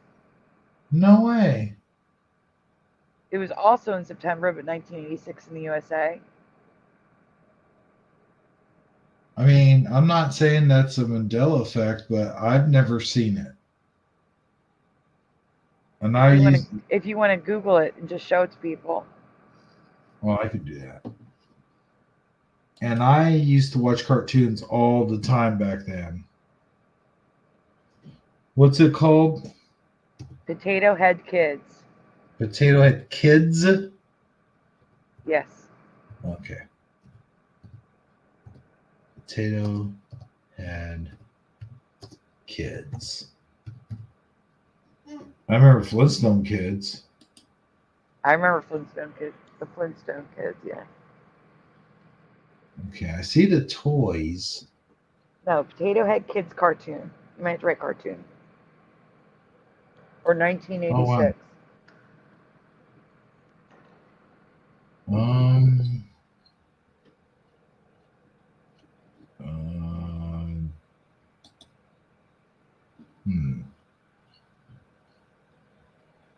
Oh, dang it. What happened? Why did I get Knight Rider?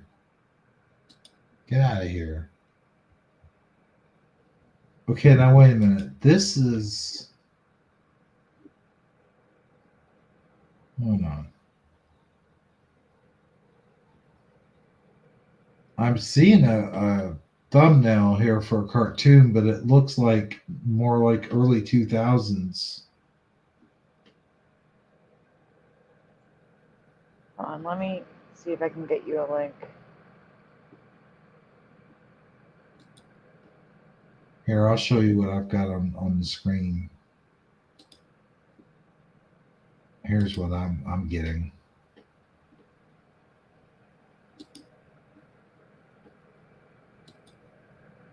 Oops. I can't see because I'm searching the link for you. Give me 1 second.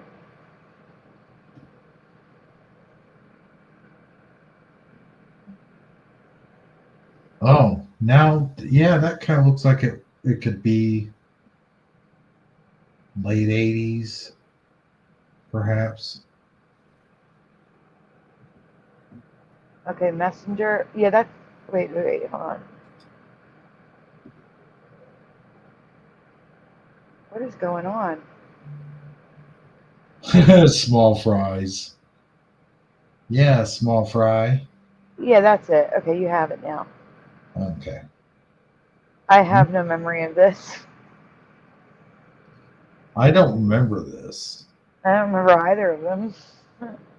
I could tell you every cartoon that was on at the time was like Smurfs, the Snorkels.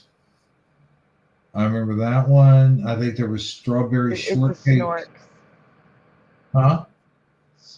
It was the Snorks, and it's Snorks now. Oh yeah, that's what I meant, Snorks. Mm-hmm. But I'm saying it was the Snorks for me, not just Snorks. Oh my gosh. Yeah, the Snorks. The Snorks. And I think there was Alf, there was Muppet Babies. Of course, Pee-wee's Playhouse. That would come on last. That was the end of it. And then you had the Bugs and Daffy, Captain Caveman, Flintstone Kids. I think Captain Caveman was a part of the Flintstone Kids. And then you had a pup named Scooby-Doo.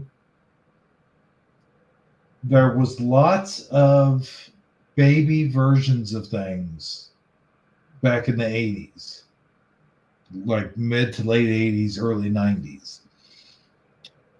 I don't ever, not one time this being either part of the Saturday morning cartoon lineup or it actually being on TV at all. And I remember the real Ghostbusters. That was out too. I remember the real Ghostbusters too. But you It's don't. like, I remember everything you remember. I do not remember these either. Yeah. Ooh, Garfield and Friends. That was another good one. Heathcliff, maybe it was a Heathcliff. Oh, but anyway, yeah, this one, no. I mean, come on, are they even serious right now? If this was on, I would not only remembered it, but it would have got me collecting potato heads again. And like you said, that thing at McDonald's didn't make sense because they do, if there's a TV series or a cartoon, like the Disney movies, that was a big thing for McDonald's. Batman, I remember those Batman glasses; those were cool. I think I still have some of those. Batman Forever. But yeah, not this bad. Not in a million years. So, with that being said, did you know what?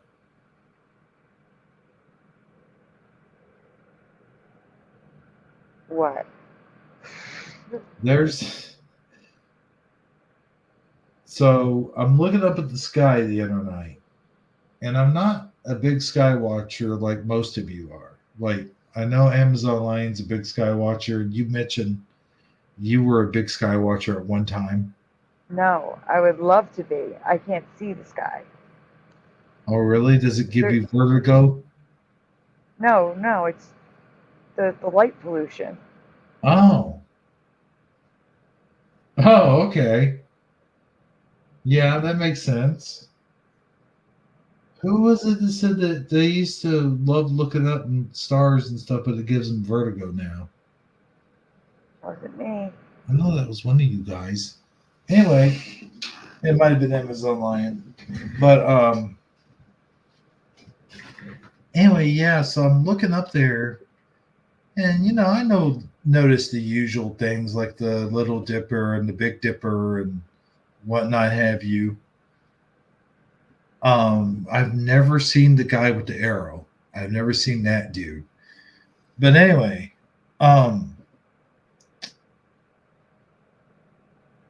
so there was this one bright star, and it was standing next to the other bright star.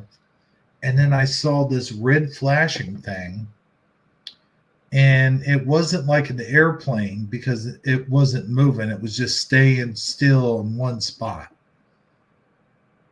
And airplanes have more than just one light. Like they have 2 or 3 different lights on them. So I knew it wasn't an airplane, and it was too high up to be a drone, or at least a drone that would be in our area.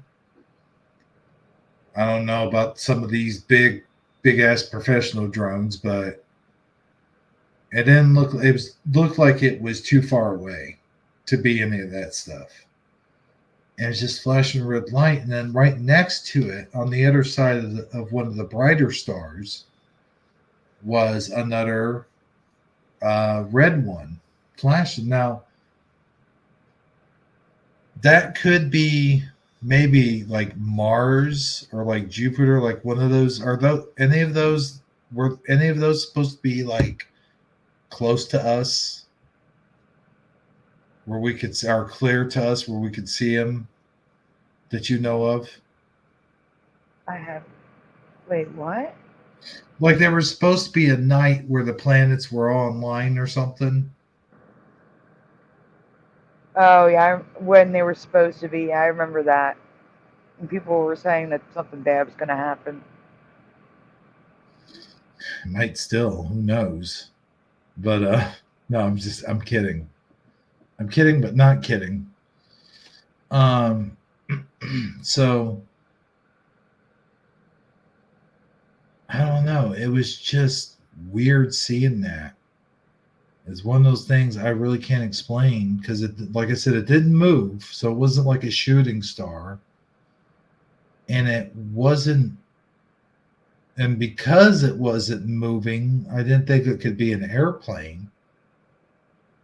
You know, airplanes are, you could see them at night. You could tell when they're moving and stuff. And this was just standing there, like in the same spot. And then I started thinking about satellites. Like maybe there was a satellite that was down or something, or going to be down.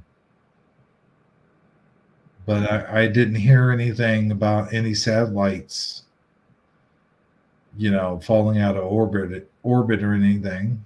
Not here recently, anyway. So I don't know. I can't explain it. Doesn't mean that it was like a UFO or anything like that. It's just I can't explain it. I think that's the most likely option. Do what now? I said, I think that's the most likely option. Mm-hmm. I don't know, man.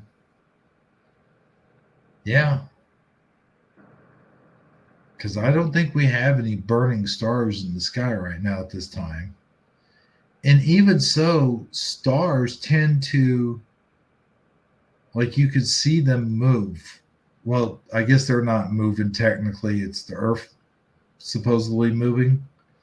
And I say supposedly because, I mean, we don't know for sure. For sure. You know what I'm saying? We're told that the Earth rotates. But I don't know. Honestly, I don't know. Sometimes I think, yeah, it could. But other times I'm like, it just doesn't seem like it rotates. Unless gravity keeps things to where the Earth is actually moving faster than what our eyes can keep up with. If that makes any sense. Mm-hmm. Oh gosh. What's wrong? Oh, it's something stupid. I Oh. ordered new styluses, you know, to help the graphics. And it's got a cap. It's double-ended with a smaller, like a finer tip and a wider tip. Mm-hmm. And the cap keeps popping off. It doesn't fit. It's driving me crazy. I thought I was going to drop it again. I keep dropping it. It makes it like a big clanking noise. That's all I was trying to stop it. Oh no, you're kidding me. Yeah. You know what I hate is like when you have one of those pens that click and you're trying to write with it and the ink's not coming out. So then you click again and then it loosens at the bottom and the thing just keeps going back in. And then you're like, stay out, stupid pen. I know what you're talking about. Yeah. I think you're the only one. No, sometimes I explain things kind of in a crazy manner. I don't know if you've noticed that or not. Yeah, I just asked you to repeat something because I had no idea what you're saying. Yeah. Well, hey, guess what we have out here? We got Noise Guru. We got Bellatar. We got good old Go-Kart Bob. He's been here for a little while. Splatter 420. Let's see. Of course, Mr. Super Sidewinder was popping in earlier. We got a crazy amount of people in chat. But that doesn't always translate to numbers. And I was sitting here thinking, yeah, I think YouTube shadow bans a lot of my stuff. You know, I hate to say it. I don't want to sound like a tinfoil hat wearing guy, but it seems that way to me because last week we were all talking about how people don't get notifications, Mhm. and I'll tell you something weird that actually happened to me is I how I said I didn't get approved for the partnership program, right? Yes. It was weird because there's another form that if you fill out, this popped up on my thing where I could actually earn money through ads through AdSense, and not be a part of the partnership program. Is what it, or at least that's the way I interpreted it. But when I went to go and I sent them my phone number and had them, how they send you a text and whatever. And so I tried to log in, and then it said something about this is the improper phone number. And then when I tried it again, it was no longer available. Like on the the thing that you click is no longer there. So it's very odd. And they gave me a lame excuse a while back when I reapplied by saying that my stuff is too controversial. Yeah, that's what they do. Because you talk about other things besides the Mandela effect. Yeah, that's weird. It's wrong. It's so wrong.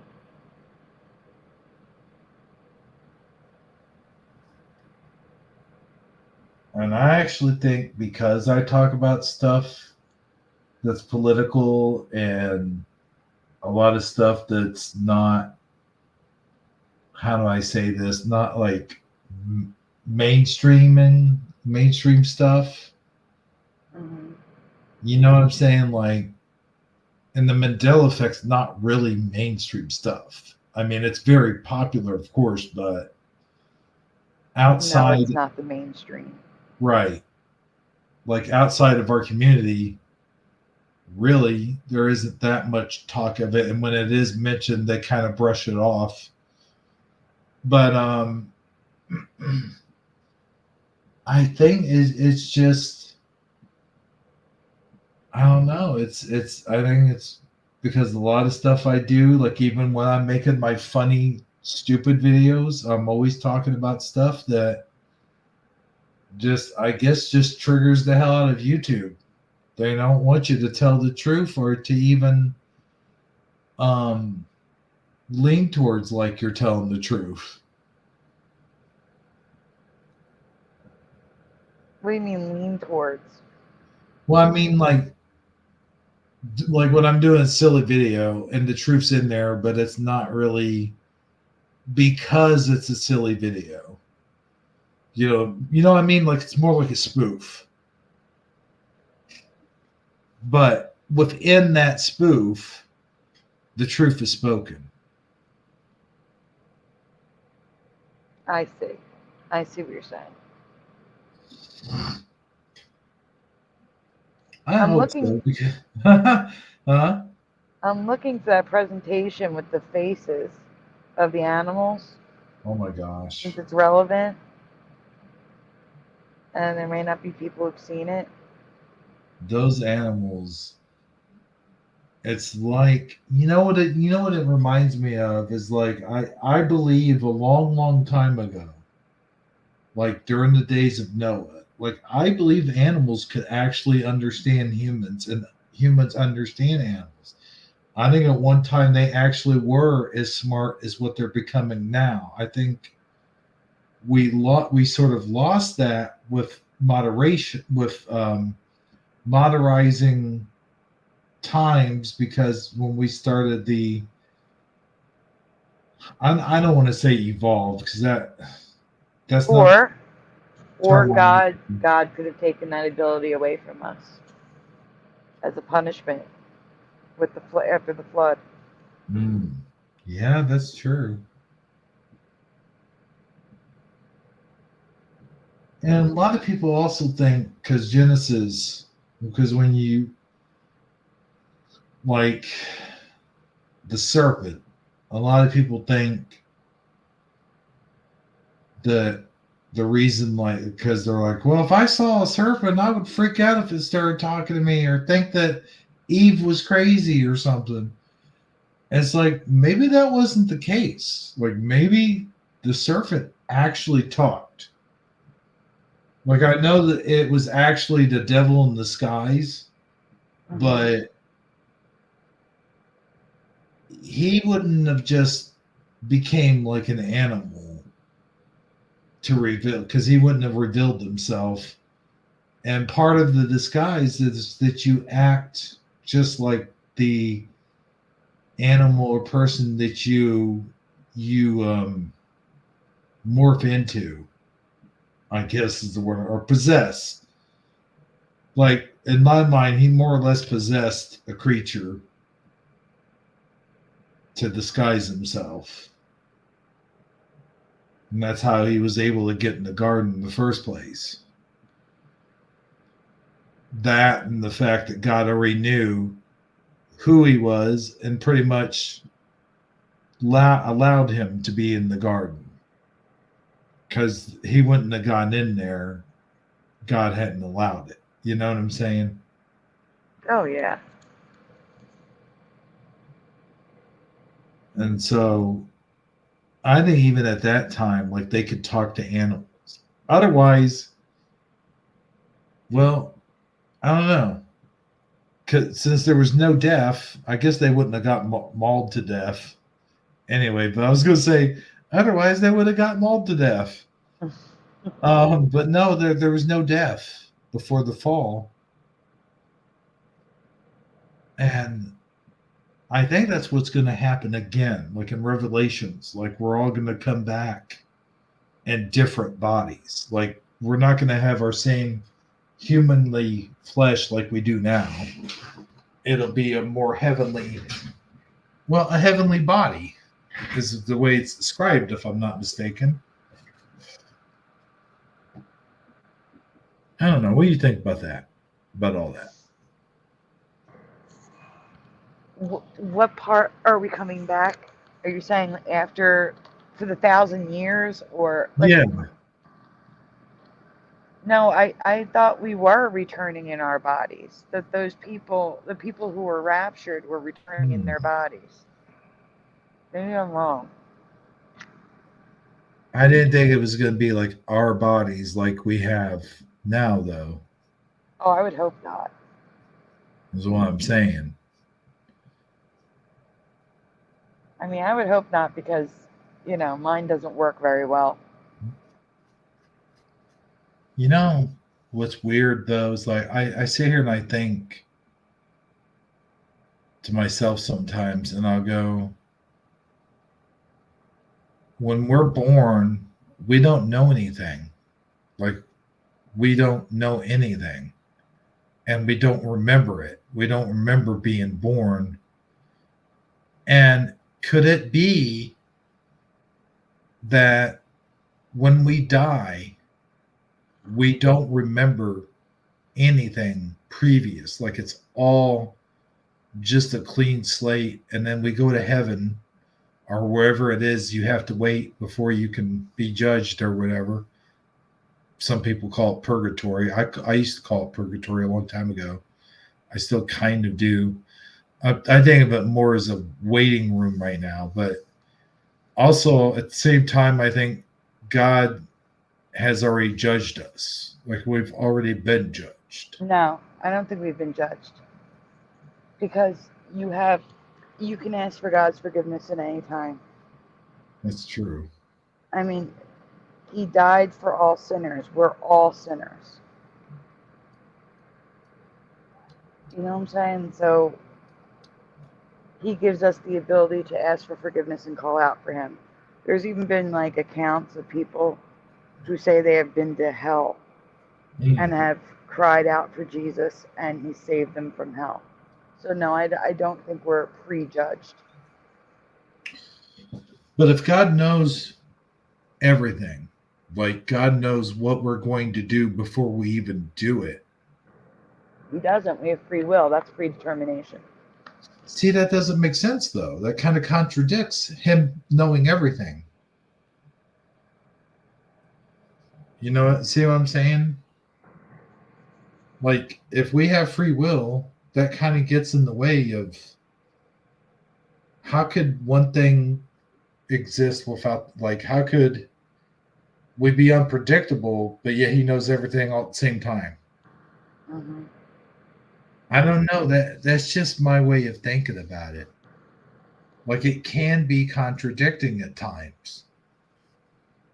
But I also think that it's also one of those things where that's the way he planned it to be. And also, there's another thing. If he has a plan that's the ultimate plan and it's a perfect plan, doesn't free will get in the way of that too?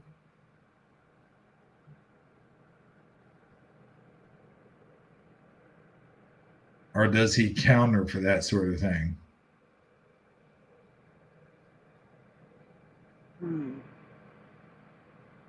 Maybe he knows what choice we will have, and he's waiting to see what we choose. That's true. Also, here's another thing, another conundrum. What if we've already made a certain decision? Like, what if there's multiple versions of ourselves that have made several different decisions and have gone down each path? And I'm just saying, maybe that's what death is. Like, we die and we get a chance to make that decision, or all decisions we've ever made, like all over again. And we just choose multiple things all at once, constantly at the same time, because there's no such thing. Time doesn't exist for God. Like, God is timeless. You need to repeat that one. I don't know, man. Essentially, what I'm saying is God is timeless. Like, there's no time for him. And we, like, an hour of our day doesn't mean anything to him. Like, that's a mere second for him. So, like, 1,000 years for us would be 1,000 years. But for him, it'd be like a year, or maybe even less, like a day. It's the opposite. Oh, really? How so? Based on every account I've seen of people who have died and come back, they're gone for seconds or minutes, but they feel like they've been in heaven for a week. Wow. But they've only been gone a few seconds. So you think time is a construct? Oh, well, time is a construct to give us, schedules and order,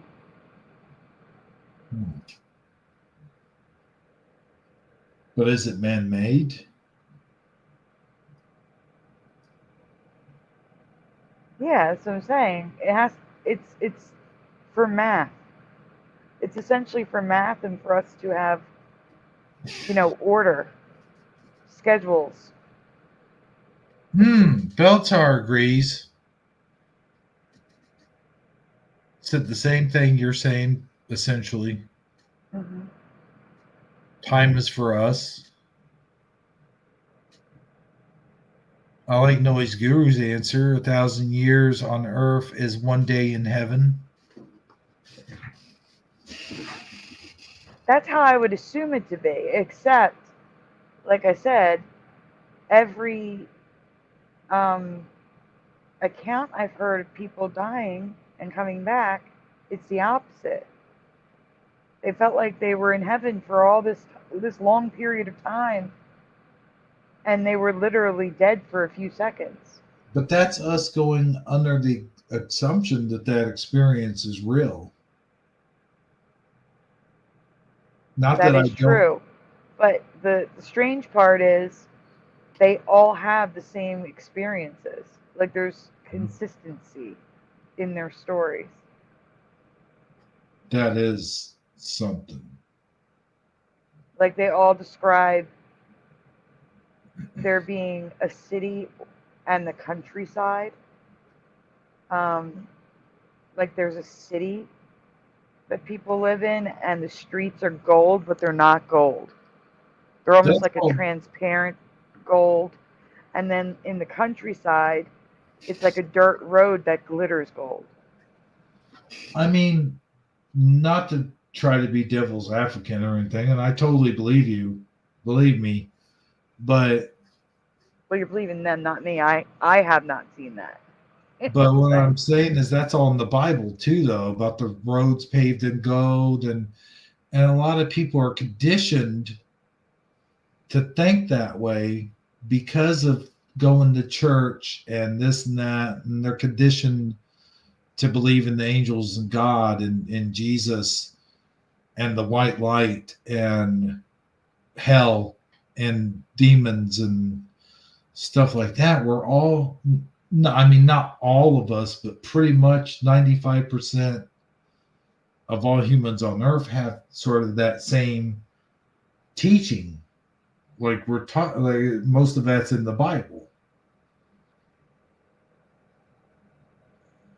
I get that, but like I said, they go into more detail. Like they're like, it's not gold. The streets in the city are almost transparent, and it's like a gold glow. Like they're not actually gold. They're golden. Do you know what I'm saying? Like they're very specific, and they're saying it's not gold like the Bible says, but it is. But it's not like the gold that you think of when you say gold. It's not like the Golden Brick Road. Right. It's not like the yellow brick road. It's not actually paved in gold metal. Okay. They're saying it's like a transparent. Oh wow. That's what I'm saying. It's kind of like the Rainbow Bridge. And multiple people have described the same thing. But that sounds kind of like the Rainbow Bridge. Well, the Rainbow Bridge is a rainbow. To Van Helen. For the kitty cat. I tell you what, man, I do like mythology, though. And I think a lot of mythology came out of the Bible. Like they took stuff that was in the Bible and they changed it to their own sort of they made it mythological. Like maybe here's my thought. Maybe the mythological stuff came first, and then people discovered the scrolls like that made up the Bible later. You know, like you know what I'm saying? No, repeat that. Try again. Okay, no, I said that all backwards. What I meant to say was, and I'm sorry, folks at home that's listening. I'm having it could be me. Maybe I'm just not following. No, okay. So like I was talking about mythology, and it seems like a lot of mythology, like Greek mythology, what do I keep saying? Mythology. Hope I'm saying that word correct. Anywho's is based off of the Bible when you look at it. They just take things that are from the Bible and they change them into to where it's like a physical beings. Fictional. They take parables from the Bible and make it fictional. Yeah. Yes. To make like fairy tales and stuff like that, yes. But I do like it though. I do like some of the stuff that they talk about, especially when they talk about the what's that boat that takes you to Hades across the river? See, that's the thing. I have not heard anybody who said they went to hell describe a boat.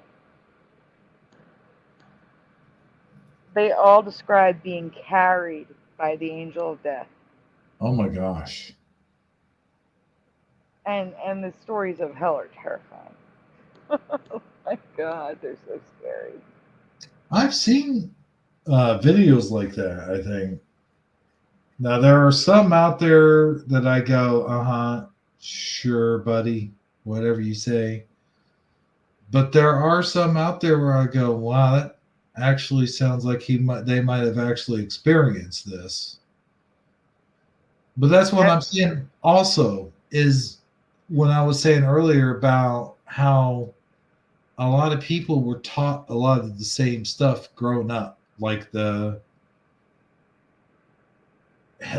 for an example, like the hounds and the fire and brimstone and the smell of putrid slush or That whatever. is the only thing they mentioned was the smell.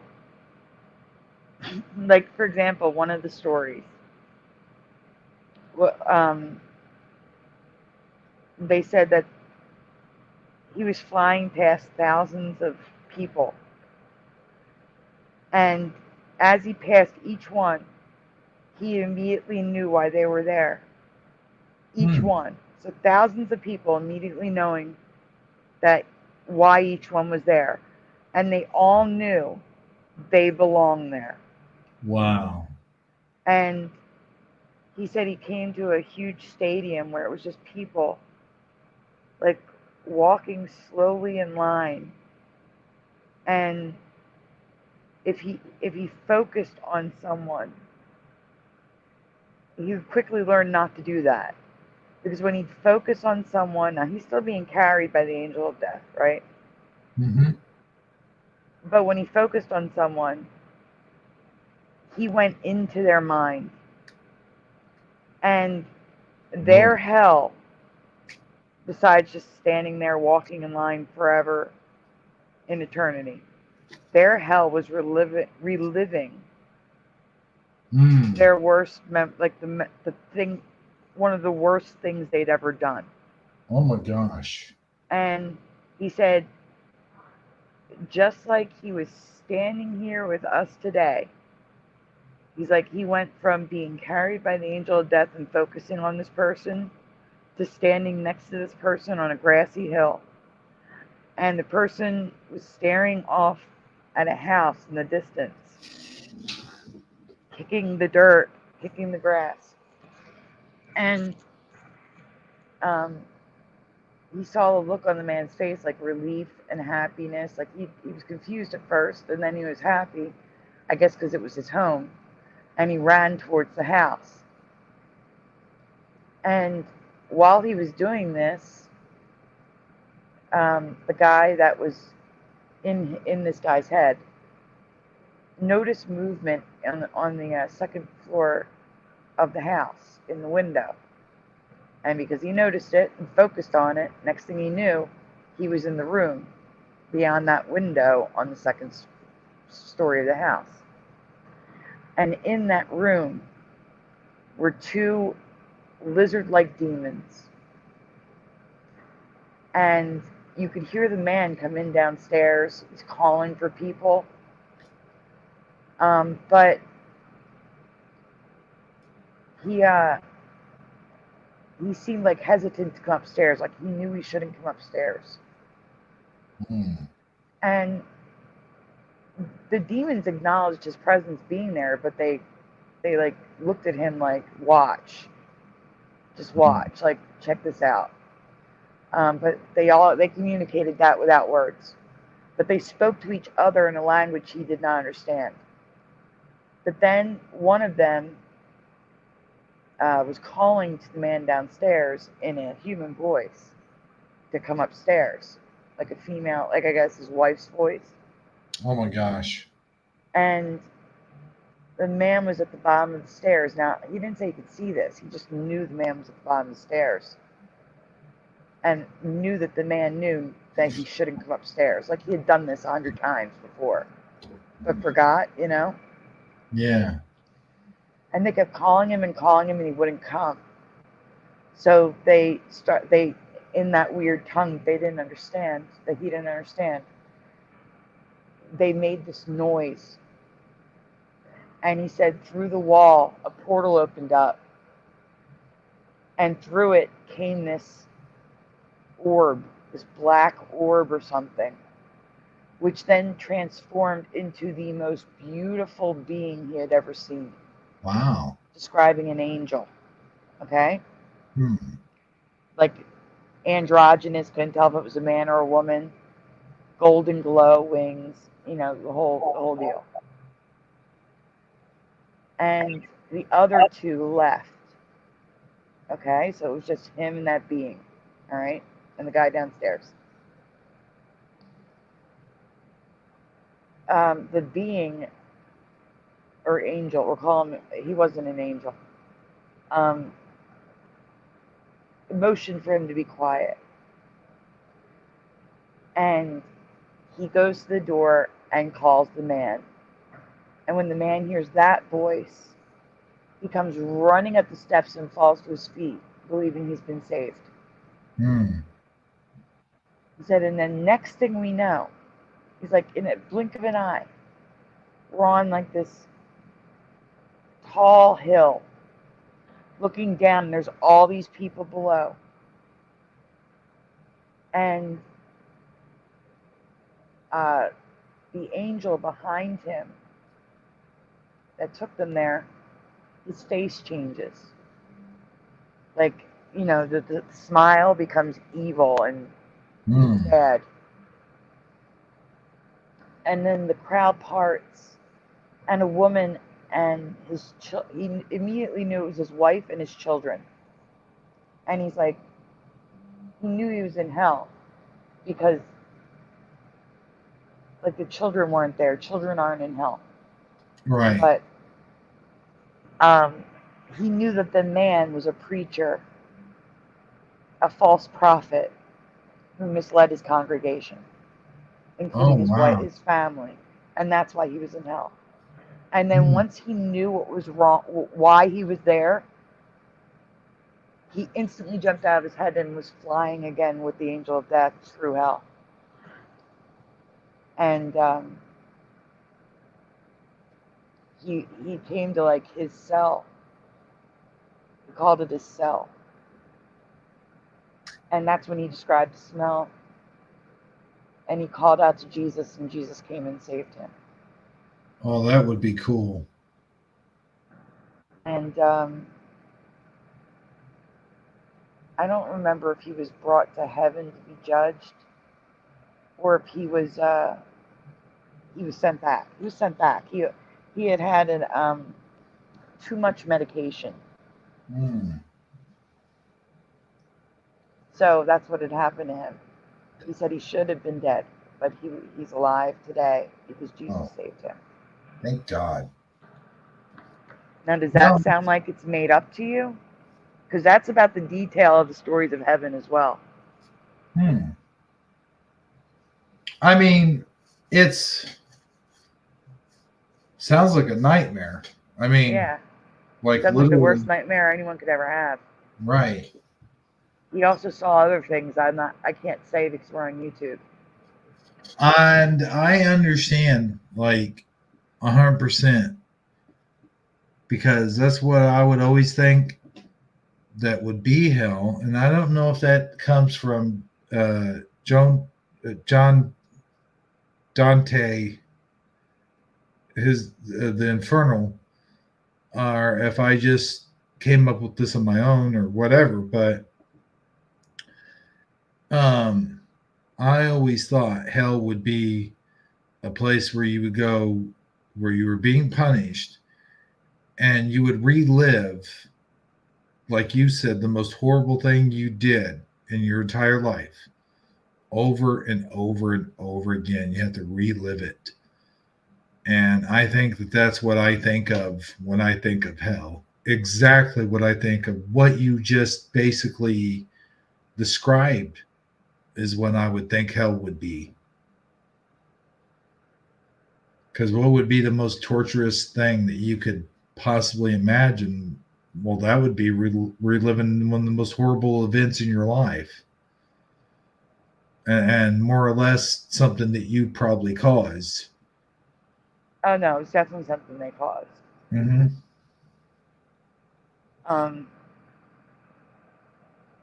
Because the other one, the one I can't mention, involved a child and a man. That's all I'm gonna say. Roof. That's all I can say. See, that kind of makes me. I mean, it creeps me out in a way, but it kind of makes me glad in a way. And here's why. Let me explain. Because that gives me hope that people who do stuff like that are actually going to get their punishment, because they don't get their punishment here on earth. That's for sure. Not most of the time they don't anyway. Sometimes they do. Sometimes they get what's coming to them. But it makes me feel good knowing that there is a judgment and that there is going to be hell, literally hell for people to pay. You know what I mean? Yeah. But at the same time, it also worries me because I've done some stuff in my lifetime that I'm not proud of.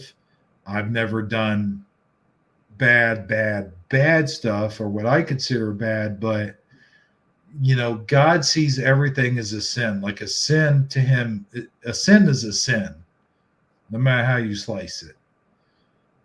And that's the thing, is everyone gets judged equally, no matter what you've done, because a sin is a sin, and that's how God sees it. Now, unless you repent, and like you said earlier on the program, that's why Jesus was tortured and why he died, ultimately paying the ultimate price for all of our sins. The reason he did that, so we would have a chance to repent.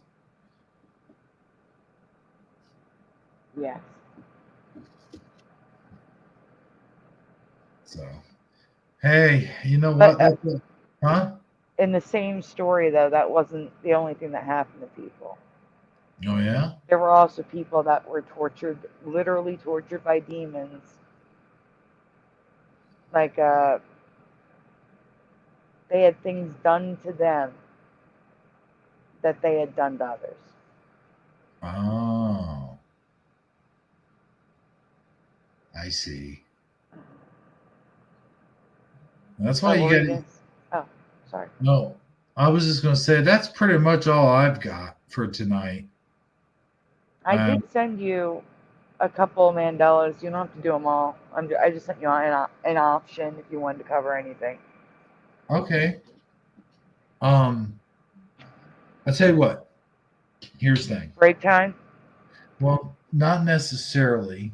Well, you know what? Yeah, sure. Why not? Yeah, let's take a small break, and then.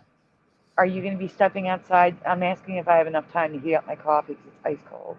Yeah, I'm going to be stepping outside. Okay. Yeah. Yeah, let's do that real quick, and then when we come back, we'll show a Mandela effect or two. Sounds good to me. Sounds good to me too. All right, cool. All right, guys. You heard the lady. Let's all go out to the lobby and have ourselves a smoke.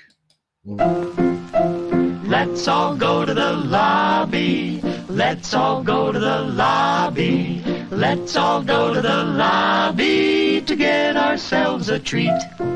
Delicious things to eat. The popcorn can't be beat. The sparkling drinks are just dandy. The chocolate bars and the candy. So let's all go to the lobby to get ourselves a treat. Let's all go to the lobby to get ourselves a treat.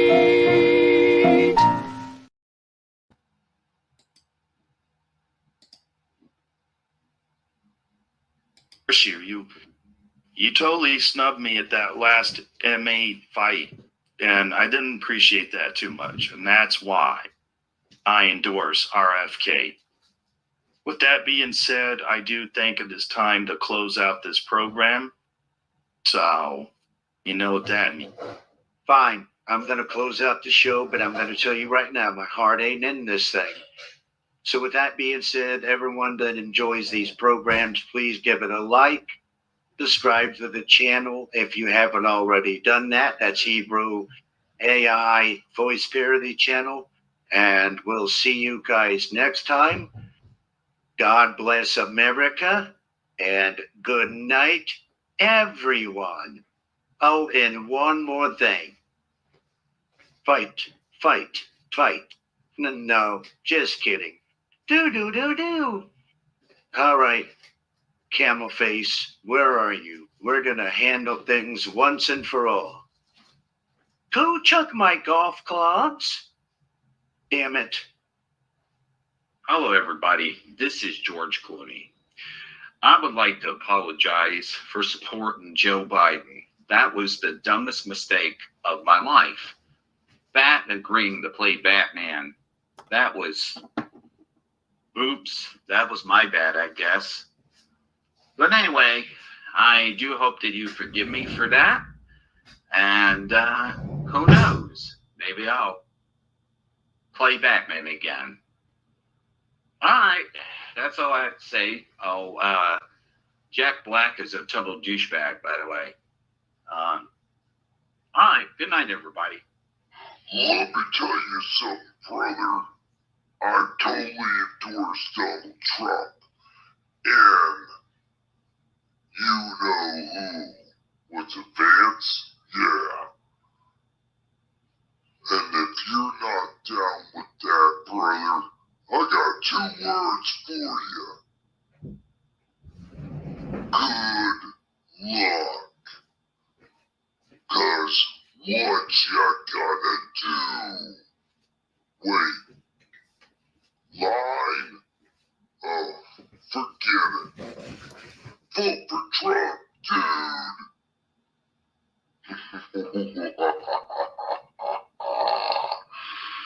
Yo, Jesus. Hey, Jesus, check it out. I don't even have to do anything. These humans are doing all the work for me. Pretty soon, the world is going to turn upside down. In November, America will be completely destroyed. Well, actually, by January. And that Camel Toe Harris won't be able to do a damn thing to prevent the war from what's happening. And we're blinding every American is being deceived by the news media. They're being told lies about Donald Trump, and they don't even know what's good for them.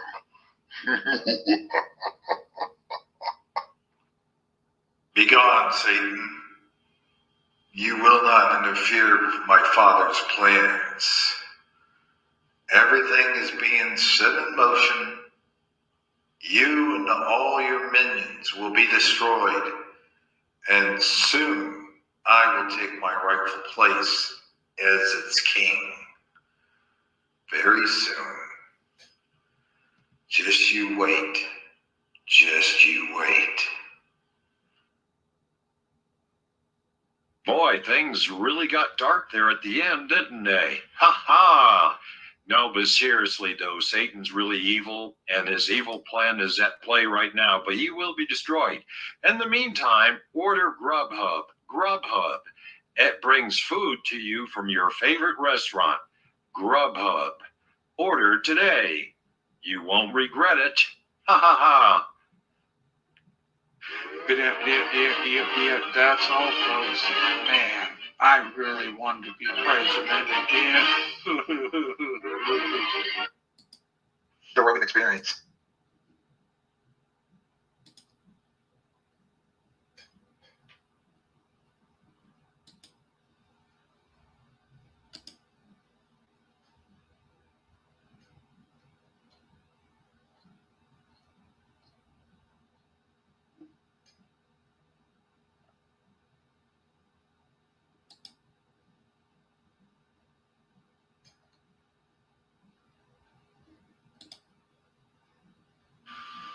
Captain's log supplemental. Already? I was going to say, are you back? No, not yet. Oh, I gotta smoke this cigarette.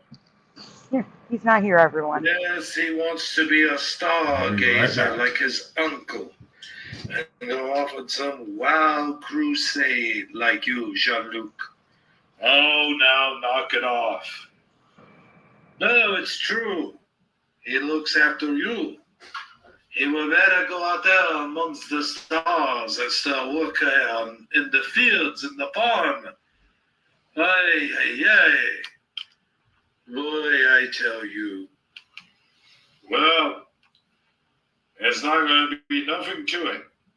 Once we get everything settled and scored away, well, I'll tell you. What's that? What's that noise? Oh, that must be the... Wait now. Oh, that's the door. I'll get it. Ugh. Oh, my back. I tell you, you should come back and work in the fields. I think that old Starfleet's making you soft, no? Very funny. Yes, I'm coming. Who is it? It's me, Galen. Oui. Galen, come on in, yes? Jean-Luc, how you doing, old friend? Oh, Galen, it's been such a long time. I'm going off to bed. There's another wine bottle down in the cellar if you wish. Help yourself. Good night. Good night, brother. Good night. Anyway, Jean-Luc, I come here on business. I see. And what is this business of yours? It's the fault line. It's the, what do they call it? The Louis fault. The Louis fault line, which connects Paris and what was the other place? Don't worry about it. What are you talking about? Me and some scientists have been doing some research, and the platelets are shifted. We need your USS Enterprise to send a beam straight down into the Earth's core and help stabilize these platelets, Jean-Luc.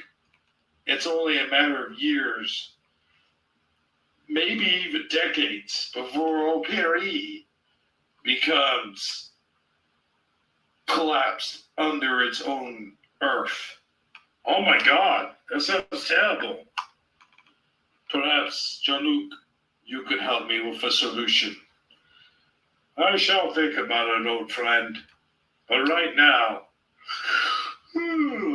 I need some shut-eye. Very well, then. Okay. Goodbye.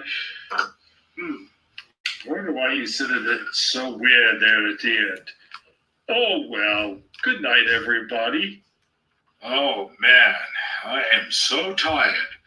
I don't even have time to put on pajamas. Oh, hey, what's that up there at the ceiling?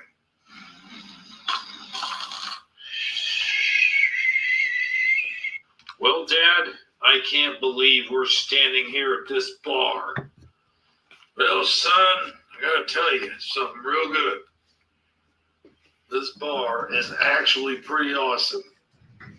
Hey, do you two mind? I'm trying to enjoy my drink over here. Will you shut up, you stupid Ferengi? Hey, watch who you're telling to shut up, pal. Don't make me reach over here and... Hey, wait a minute, you two. First of all, I know this Ferengi. I handle him all the time.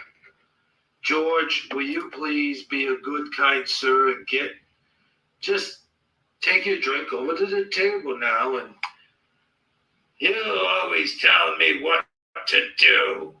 I'm getting tired of you. George? Don't call me George. That's my dead name. Excuse me, sir, but this self-fulfilled... Shut up, you! Oh, God! Now, what are you gonna do about it? I'll show you what I'm gonna do about it, Chucky boy. Oh, hey, no fighting in my bar. I knocked your butt out. Watch out, Dad. Son, let's play catch. Ha ha! I, Commander William T. Riker, now expel you from this bar in the name of the Federation of Planets. Tell him, Sean. Take this, you ignorant Ferengi. No, in this Ferengi. I know that. Yeah. Oh!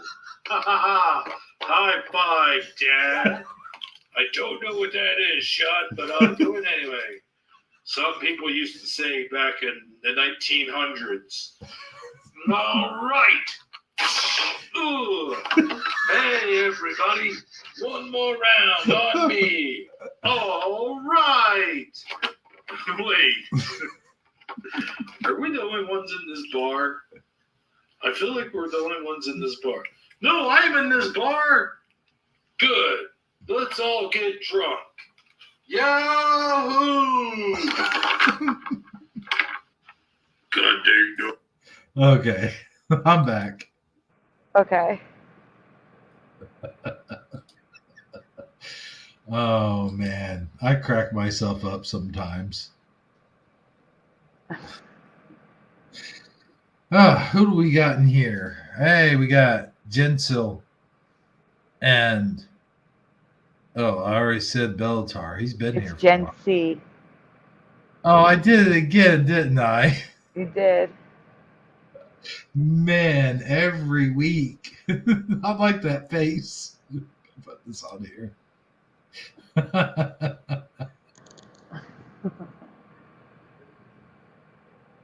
No, not yet. You are just in time, actually. We're gonna do one right now. You hold on.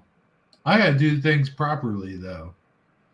Ladies and gentlemen, it's now time for another Mandela effect on Manic Monday. Hit it, Ted. I don't know who Ted is, but yeah.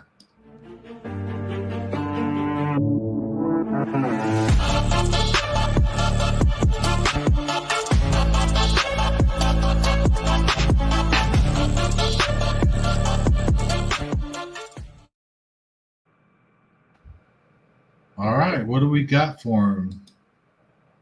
Well, you have choices, but we have we have the faces that we were talking about earlier. There's also one that I haven't done in a very long time that's very triggering for me from a cartoon. And then there's one that is from Forrest Gump that reminds me of Kamala Harris. Oh, wow.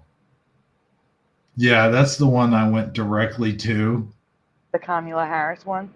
Uh-huh. Okay, but they want to see the faces too, so just keep that in mind. I got you. As soon as it'll come up here, it's like I'm in a frozen dimension. I was thinking about Forrest Gump earlier today. Actually, I was thinking about, for no particular reason at all, one day I just started running. I don't know why I was thinking that, but I was sitting there in my chair thinking, I don't think I could actually run like that. Like, just keep going for days and days and days. Mm-mm.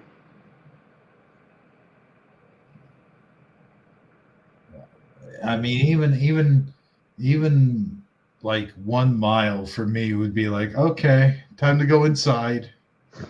Jesse. What's going on? Jency said, I said Kamala, like communist, Kamala. And Jency wrote Kamambla, Camilla, MAGA. You know, there was a wrestler back in the day named Kamala. There was. And this guy, if he wasn't 400 pounds, he wasn't anything. He was a great big 400 plus pound African American guy. And his whole gig was like he had this African headdress or whatever and a spear and stuff. And he would slap his belly. That was his move that he would do before doing his finishing move. And when I first heard of Kamala, I should say. No, Kamila. I'm calling her Kamila from now on. Kamila, yeah. Kamila. Because, yep, that suits her. Mm-hmm. But when I first heard it, it reminded me of that. I'm like, you mean like the wrestler? Well, she doesn't look anything like the wrestler. I don't like this at all. I don't know. But that's what came to mind. But anyway, we do have Forrest Gump here. And I have a train going by. I don't know if you guys... I don't hear the train at the moment. Oh, okay. It's not showing up for some reason. That's bizarre. Okay, let me... Untitled. That's so weird. Yeah, it might be my computer. It could also be that it took too long and it took the permissions off. So give me 1 second. I'll go to each link and send you a new one. How about that? Okay. So you're going to this one. So I will get that now. Share.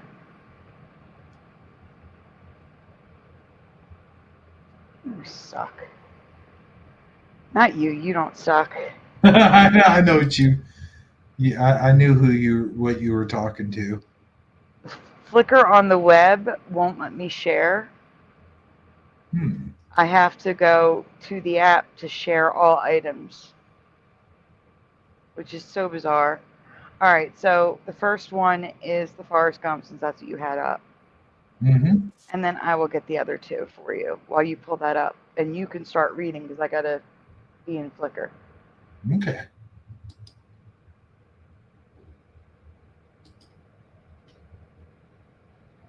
All right, let's try this again.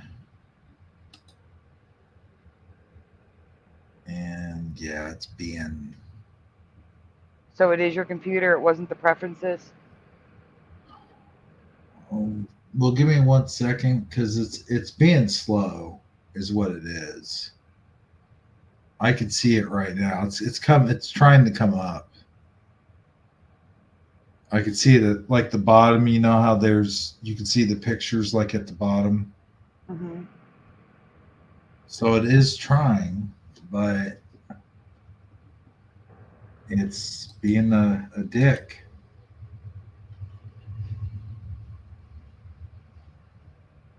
How bizarre, how bizarre. I remember that song. Yes. And also the TV show. What was it? Where the guy would eat weird foods from different countries. I did not see that. Yeah, it's that bald guy. I know. I think he may have gone to Joey's Work. Joey's Work was on one of those TV shows. Really? Yeah, Joey was on the show. Oh, cool. I forget which one it was, though. I'd have to ask him. It may have been that one. Okay. The restaurant is no longer in business, though. Okay, I've got it going now. Here we go. Let me make it bigger. And it's not doing That's it. What do you mean? It's not making just- it bigger. Oh, that's because it's a video. Videos you can't. Oh. You can't increase the size of a video. Only photos. But this is a photo, though. Oh, well, did you hit the arrows in the top right corner? Mm-hmm. Oh, now it's doing it. Okay, never mind. Okay. Here we go. We got it now. Okay, so we are all aware of the many changes in Forrest Gump. But were you aware of a Bollywood remake loaded with residue? Like the white feather. That doesn't have the gray stripes in it.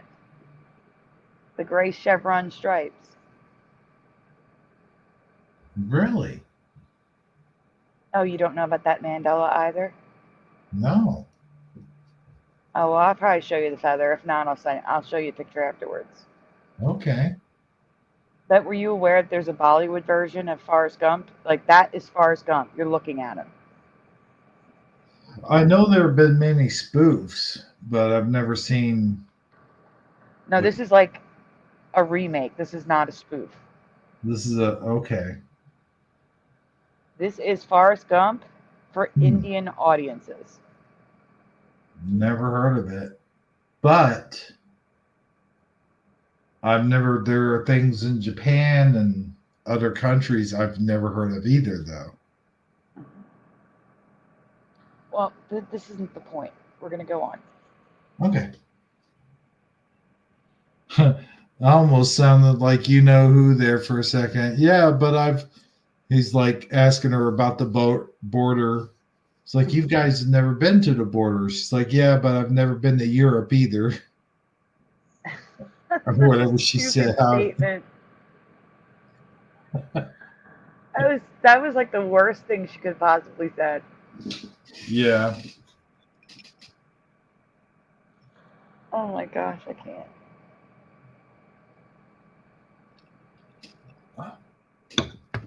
Go ahead, hero. Next slide, please. There we go. Now, I do have a delay. Mm-hmm. There it is. This officially licensed remake is called Lal Singh Chadha. And while they made some changes to fit the culture, it's decently similar to the film in key areas.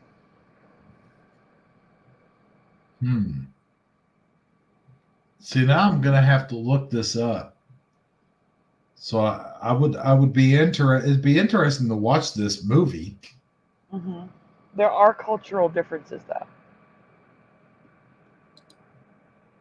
My mom always said life was like a box of golgappas. You never know what you're gonna get. Okay, we got to read this first so that we understand what is happening here. My bad. So, in this scene, he states, life is like golgappas. The chocolates are swapped for the Indian culture.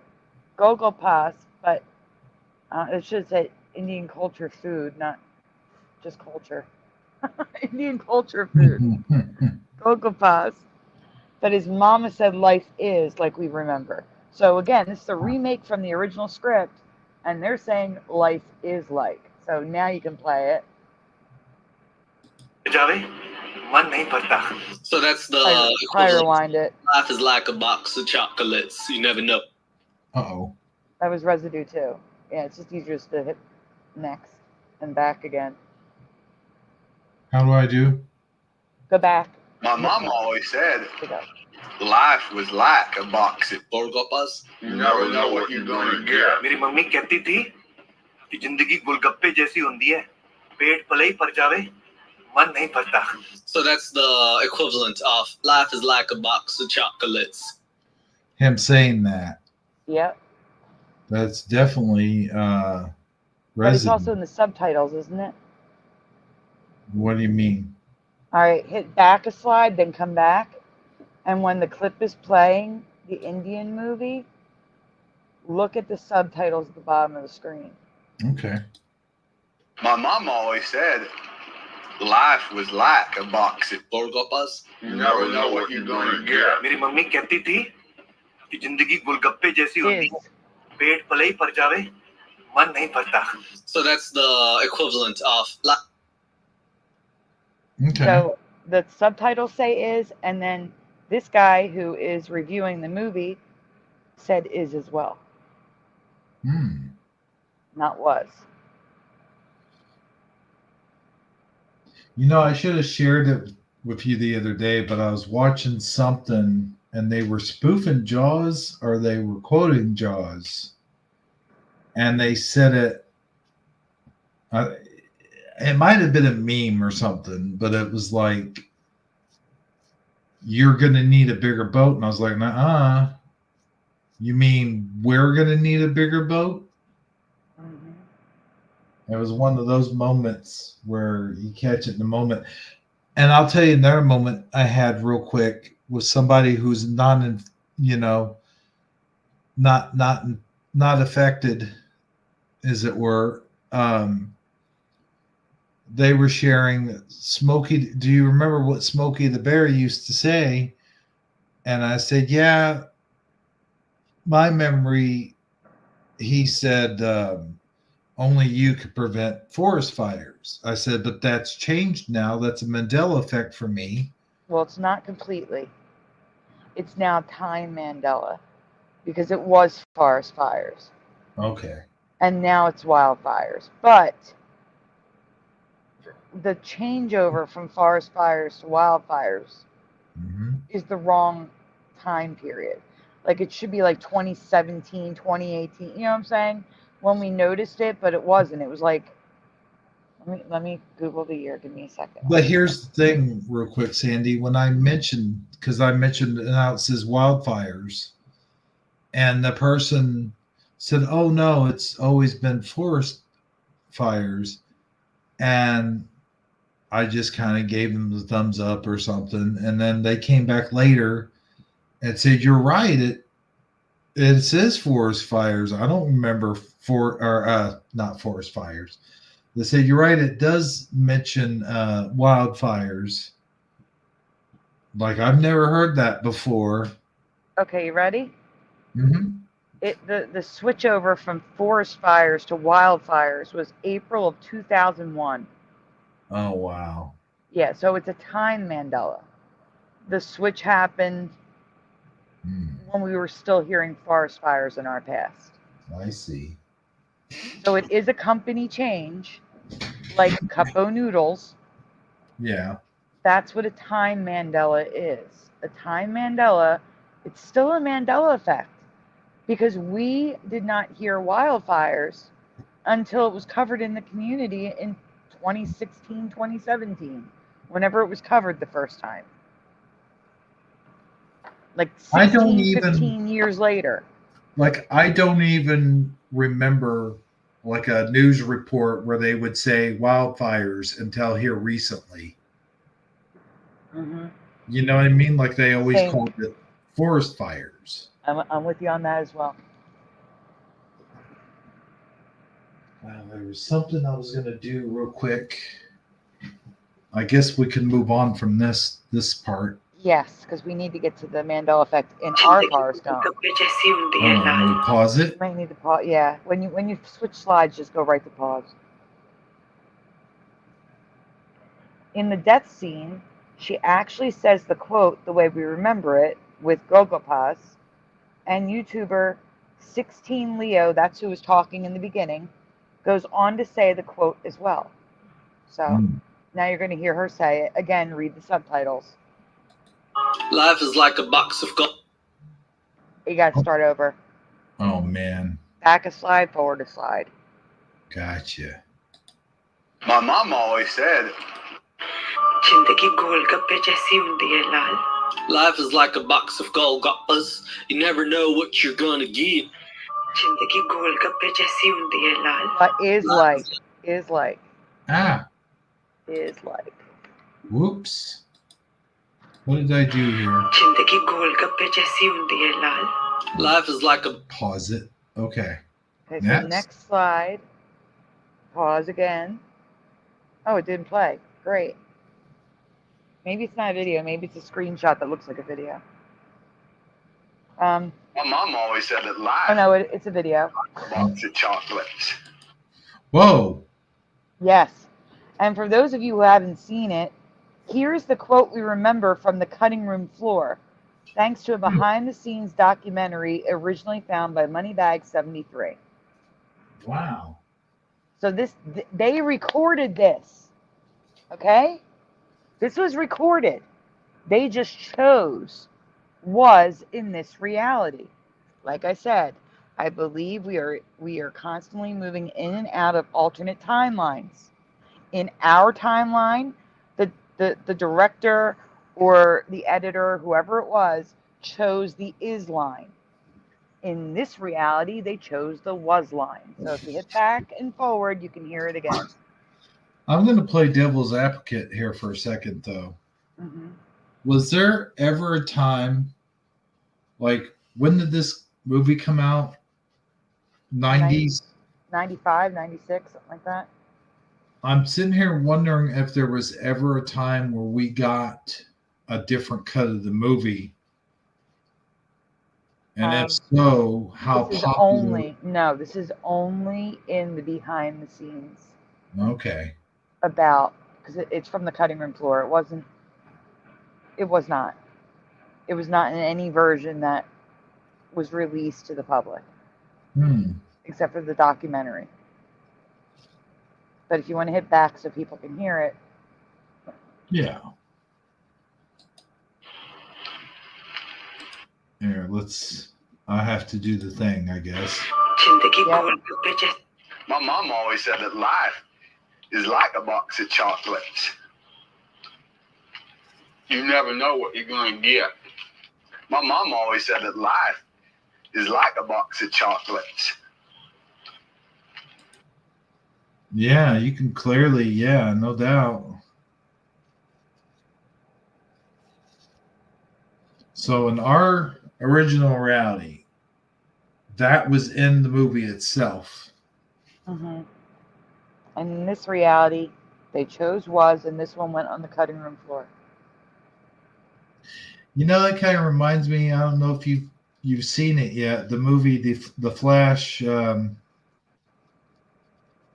Hold on, I'm scratching my ear. The movie, what was it? Flash, that was based off the comic book Flashpoint, where he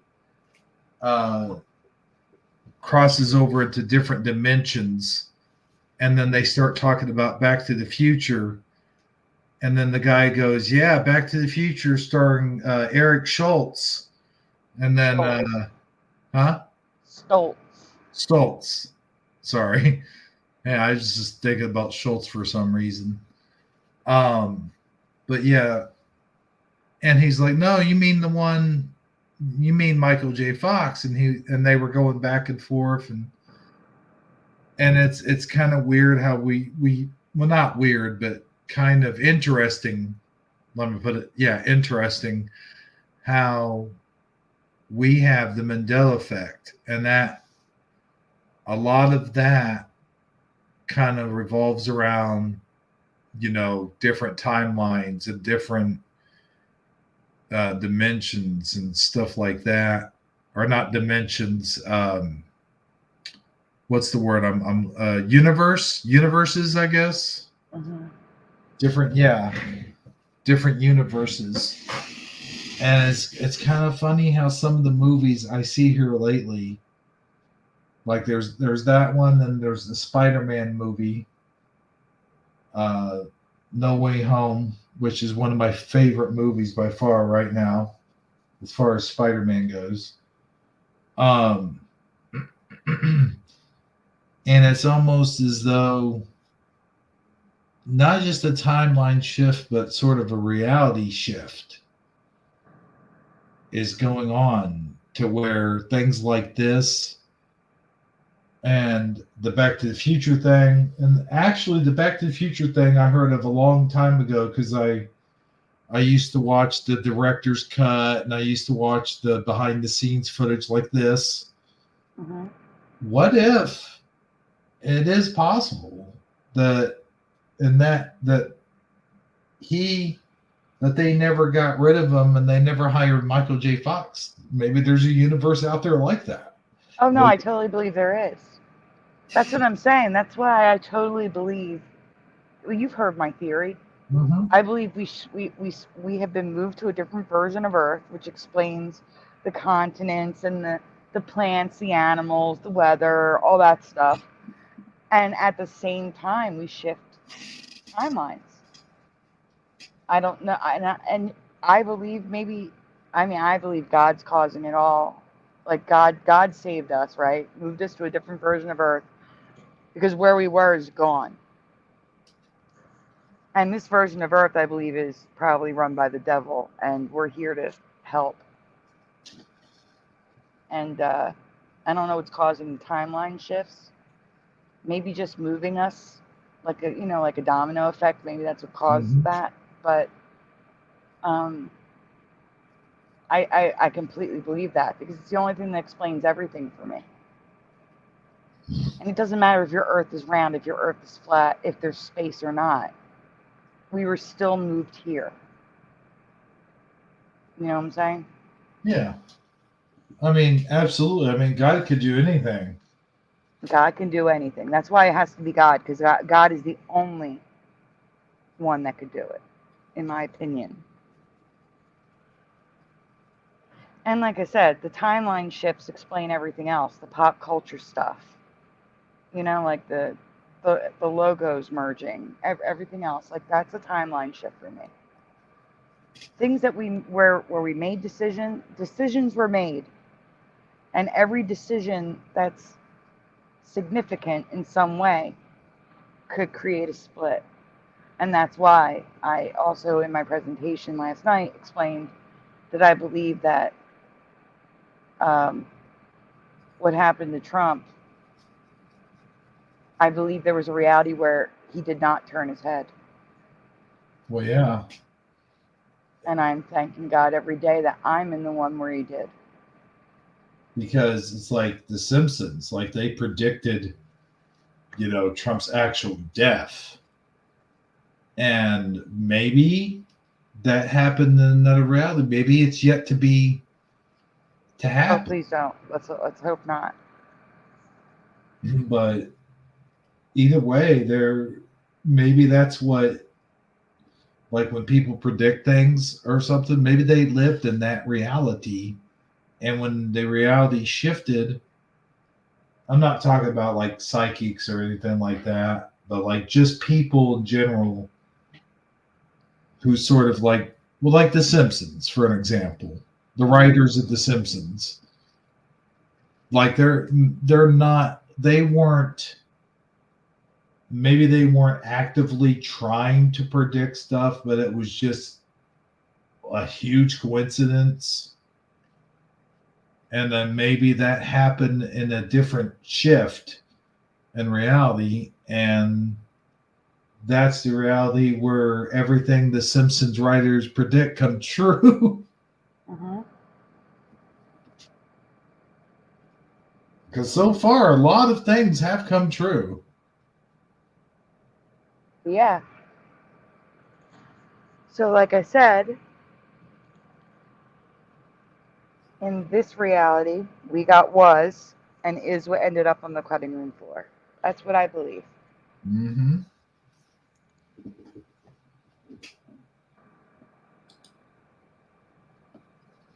So there's the current feather, Hebrew. If you never saw that Mandela effect. No, I never saw lines like that. Right. That's the old Mandela effect. So moving on to the real Forrest Gump, I believe it was Shardik and Na who discovered the feather had changed from all white to white with brown or gray bands. And it's a chevron. The chevron. For the military.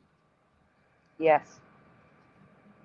Look, that's like a hidden message. There you go. There's messages all inside these Mandelas. I truly believe that. It's like Clues. major, or sergeant major. Oh, Sergeant Major. Isn't that what Waltz is lying about? What you talking about? Kamala's running mate, isn't it? That he lied about being a sergeant major, isn't that what it was? Ooh, did he? I think he did. Let me look it up. Let me look it up. You know what? I get that he actually did military time and stuff like that, and I'm not in no way, shape, or form diminishing his time that he served. But why do you have to? You served your time. Why do you have to make shit up that people can easily disprove? You know, all you got to do is look at his military record. Let's see. Tim Waltz defends his military record after GOP criticism. Let's see. I'm just trying to find what it was. See, one thing. It just takes one thing to lead down a rabbit hole, and here we are. Sergeant Major. Yeah. Ah. He did not complete the coursework for U.S. Army Sergeant Major Academy. He was saying he was a sergeant major. It's so weird. Yeah, that's a message. That's great.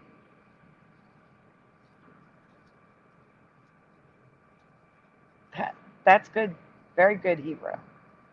Well, I don't know. I just thought of it out of the sky. Yeah, but I didn't know what it stood for, and you did. And that, between the two of us, we were able to piece it together. Like But that's like Jency just said in the chat. There are no coincidences.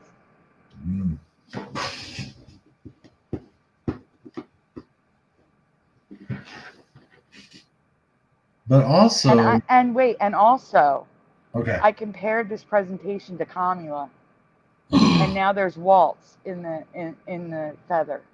Oh, there are no coincidences. Yikes! And isn't it weird that like a lot of Mandela effects seem to have either to do with Tom Hanks directly, or at least one or two of his movies? Oh yeah, there's a lot of them.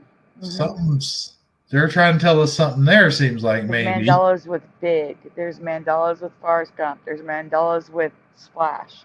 There's Mandelas with the man with the one red shoe. There's Mandelas. Everything he's done is Mandelas. I remember the one red shoe Mandela effect. There's a couple in there, if I'm not mistaken. Well, the one that I found. Oh, look at that. It's right there. It was the actual shoe. Yes. I don't remember the shoe like that. I remember us talking about that like for quite some time, actually. Yeah, that was a weird one.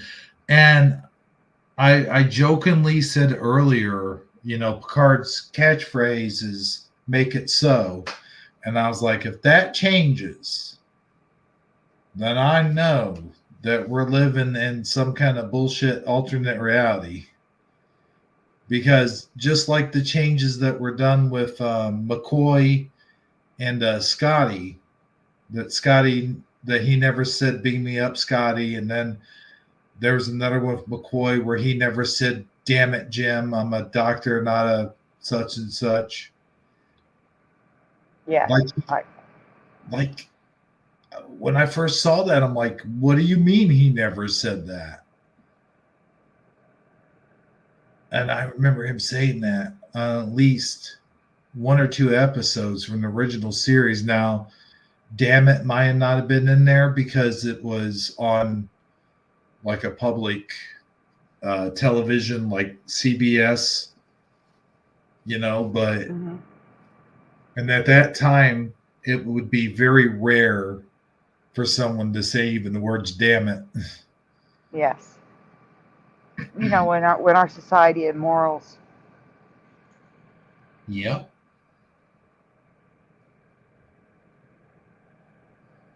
You can go to the next slide, though. There's less Jesus. There's less praying at the family table. There's less sitting at the family table. As a matter of fact, there is no family table. You're right. There's no family table in a lot of families. Yeah.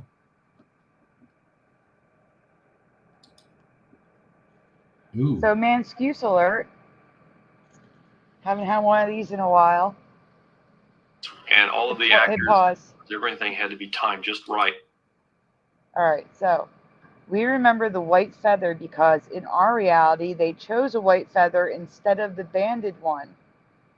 So why is the CGI of the feather white? It would have been just as easy to add the bands into the artwork. Watch. So this is CGI preparation, like they're preparing the scene before they film it. Okay, so this is the animation. Here we go. I was just going to jump in and say something about CGI a while ago, saying how it's a CGI feather. Yep. And all of the actors, the cars, everything had to be timed just right, so the camera was always in the exact spot we wanted it to be. The feather was a blue screen feather with simply a monofilament line on it, with a fan underneath blowing it, and I'm just sort of dancing with it almost, just trying to get some moves. Yeah. What I do is take one of those feather elements and actually composite it over the background so that I can see it, and I can actually manipulate the size of the feather or the position so that I can actually choreograph where it is, what direction it's going, and where it's going to end There's up. no In stripes. this way, we actually can have the whole flight path be exactly what we want it to be. And all of the actors, the cars, everything. I mean, why would they not just go with what they had right there? Exactly. That doesn't make sense. Because cutting room floor. This is the documentary. I'm telling you. Alternate timeline. I miss those days. So much more simpler. Yes, me too. I do too.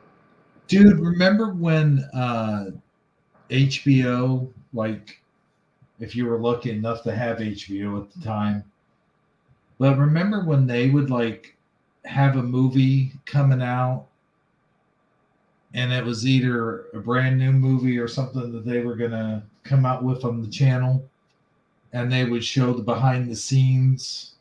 Yes. God. I learned a lot more actually watching those. That's how we got our extra stuff, like before DVDs and Blu-ray, where they now And have. even VHS, they didn't have the tape to add on that extra stuff. Yeah. Dude, I remember the first time I ever got a double tape. I think it was Pearl Harbor. Mm-hmm. I don't think I ever remember having to insert another tape for a movie before. I did. The first one we had was The Sound of Music. Oh, really? Mm-hmm. Sound of Music is a long movie. Yeah, dude, they used to have... the movies used to be so long back in the day, they would actually have an intermission. That's where that, take me out to the lobby. Mm-hmm. That's where... Or they'd have a double feature with the intermission. Yeah. You can go on. Okay, so here's more images of the feather. It's pure white, dude. Yep. I mean, there might be... That's but when no. This is important. Huh. On the right, okay? And you can see it easier on the left in the circle. But on the right, as it's floating down, it's white, and when it lands on a shoe, it gets the bands. You see that gray part on the feather? Yeah. As it lands, it's gray. They switch the feather as it lands. In the animation, it's still white. That doesn't make sense. Makes no sense at all. It would have to be consistent. I mean, there are birds with white feathers, too. You don't have to... They used a white feather for the animation. Why couldn't they use the same feather?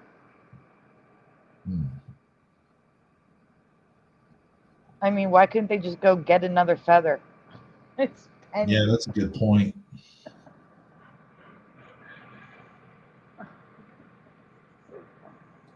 Anyway, go on. We can get to there. All right, we're at the Kamila part now.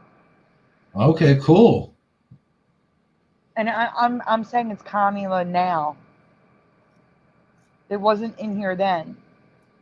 But before we go any further, Okay. Kamila's favorite line is her signaling to us that she is a communist, a Marxist at heart.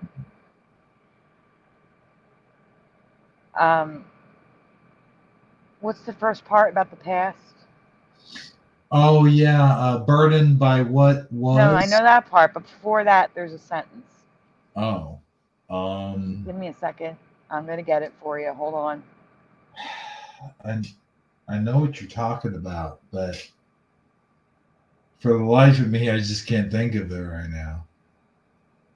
Unburdened. Let's see. There's unburdened. No, unburdened by what has been, but there's something before it. I don't know. Unburdened quote. Maybe the audience knows.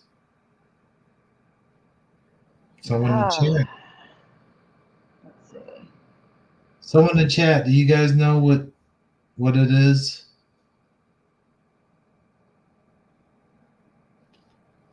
What can be unburdened by what has been?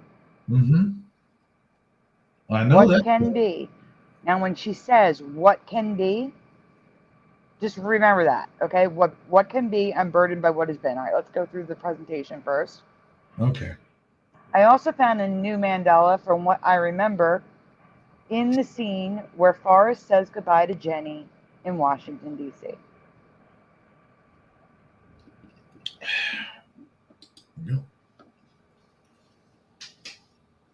What do you remember Forrest doing in the scene? Now your options are 1, waving, 2, making a peace sign back at Jenny, or 3, making a peace sign with both hands. 1, 2, or 3 in the chat. What do you remember? This is Jency says 1, waving. Mm-hmm. This is a Mandela effect too, isn't it? It is. Because I remember this, what it is now, but I would say a peace sign with just one hand. But I think I also am kind of influenced because I kind of know what it is. Yes. So you know where I'm going with this with Kamila. Mm-hmm. Mm-hmm. All right. We got enough answers? We have one answer from Jency. It's okay. Okay. Oh, yeah. Yep. Mm-hmm. He's doing all right. So when Kamila says, let me get the quote again. Oh, I have seen her doing that. Yes. So when she Bottom. says the first part, what can be, she goes up with the right hand. Mm-hmm. And then when she says unburdened by what has been, she goes down with the left hand. Like 99.999% of the time. What can be, right hand. Unburdened by what has been, pushing it down with the left. Mm-hmm. Every time. I have noticed that. Mm-hmm. I did not notice Forrest, though, doing the as above, so below with his hands, saying goodbye to Jenny. It doesn't even make sense. Mm-hmm. This is demonic symbolism put into Forrest Gump that was not in my past. I think I would have noticed that and been like, why is he doing a peace sign to the ground? I would have thought, like, that's how, my mind at the time that was not, educated on all this stuff. Right. Would have been like, why is he doing a peace sign towards the ground? That's weird. That's what I would have said, but I didn't say that because this didn't happen. In my version, in my past, my version of Forrest Gump, this didn't happen. Uh-huh. That's what I don't need to read. I pretty much said it. I've seen this movie 1,000 times. It wasn't like this. That's what makes it even creepier. Kind of spooky, almost. Mm-hmm. Like, it's kind of like when you're watching the TV and you got it on pause and you could swear like some of the faces are smiling or doing something to you. I don't know how to explain that one, but that's spooky to me. It's spooky that they're adding stuff the characters are doing that are demonic or unworldly. You should put that Jency's comment on screen in case something happens to your live chat. Oh my god, I can't see it. Which one? The one that says the forest doll does the same sign in both hands at Hebrew. No. No. Who noticed this 7 years ago? Oh, on Reddit? I don't even look at Reddit. I don't go there. I go to Reddit. I don't go to Reddit unless like a search result sends me there searching for something. Mm-hmm. I don't go to Reddit for Mandela effects. I covered this like 4 or 5 years ago. I cannot see that comment. But Jency's saying it was on Reddit 7 years ago. I don't even bother. They're loaded with people just being nasty to one another. I don't go in the Mandela effect stuff on Reddit at all. Star her comment so I can see it, because I can't see it. I can't. Only you can. You're in StreamYard. I'm not. Oh. I can't see the comment that way. Only you can. I see. It's the one above the one where Jency tagged me.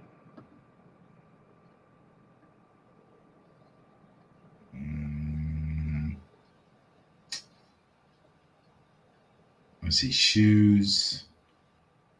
Am I going too far up? Going too far up.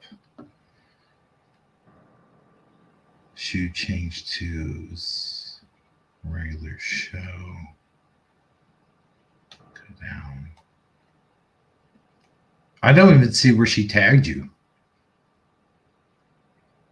So it's a he, by the way. Where For he real? tagged me. Oh, my bad. I've been saying she this whole time. Sorry, dude. In another reality, Jency is a woman named Jensel. Right? That's why. See, there you go. That's my excuse. Jency said, "Brah." How did you like hearing Donald Trump say bruh? Oh. You get my name wrong, and then you misgender me. Oh no.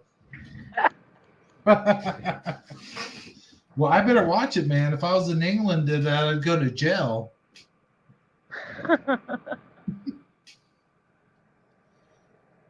But that's kind of scary. Like, that could be us. That's why we need to defeat some of this evil going on. We need to defeat all of it, but one at a time. Yeah. Yeah, I can't see the comment, dude. I'm sorry. It's okay. It's way up there now. It's all right. Go on. But there was one time that I had bought I bought a Michael Myers doll, and I was gonna use it, put it in my movies and stuff. I was even making movies back then before YouTube, and I think I might have got it from Spencer's because it was like the 90s. It was like 98 or 99, somewhere in there. And so I had it sitting in the chair in my room, or in my the living room. And I was just staring at it, and I go, you know what? I don't really trust this thing. So I go to my friend's house. It's like 10 o'clock at night, and I'm knocking on his door at 10 o'clock at night. Which was fine because, we were young back then. We stayed up later. Yeah. Dude, I stayed up till 4 or 5 in the morning sometimes. But anyway, I was like, dude, can you keep this in your place? I'm too scared.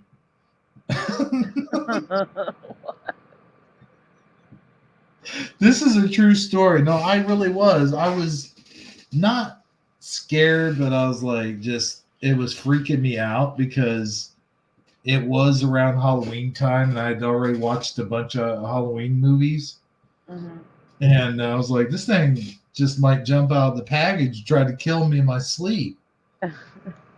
And he was like, oh, well, thanks a lot. You're telling me you're afraid it's going to jump out of the package and kill you in your sleep, but you want to hand them off to me? I was like, I see your point, but can you please just keep them?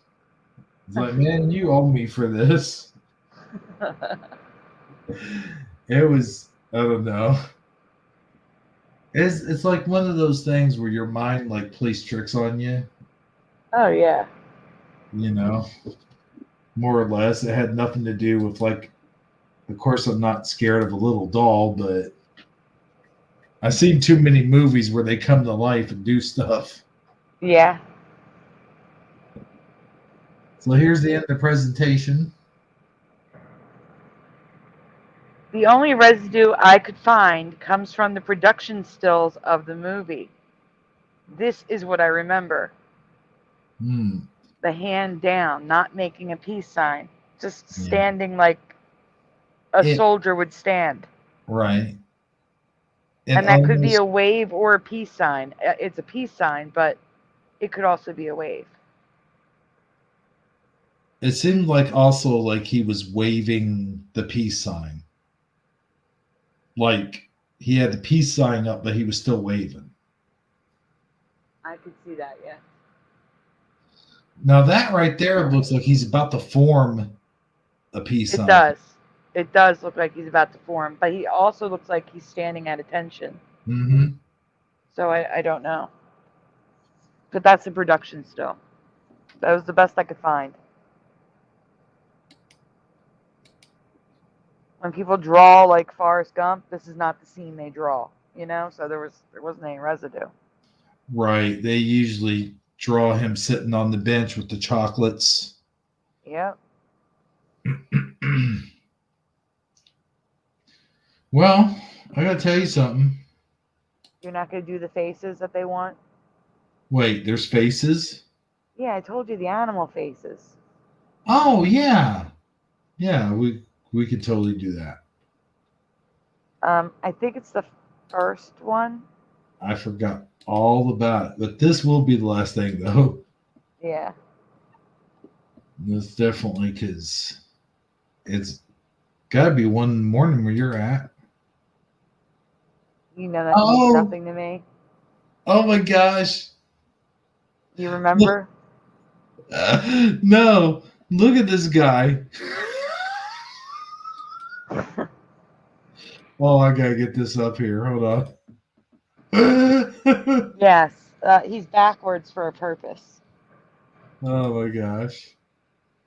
Do you want to read it? Sure. First of all, we must credit Teresa Lynch for this. For this part of it, yes. Describe the beak of the showbill stork. Shoebill. Oh, okay. Showbill. Show. Showbill. Sure, why not? Wait a minute. Before you go further, I'm seeing if there's like an option. If I drew an option, give me a minute. Okay? Okay. Because if I did, it would make it easier on everyone. Looks like a cabbage. No, I did not. So you're going to have to like just... Cabbage. No, that's the back of his head, not the front. I get that. He still looks like a weird cabbage. He looks like he has eyes and eyebrows that stick out. Ooh, like up here. Yeah. Eyes in the back of his head. Yep. That's creepy. Oh my god, you can even see like almost like a pupil. Yeah, I know. Wow. That would creep me out if like they became eyes. Like in those Never movies. seen the bird, says Jency. All right, well, it's called a shoe bill.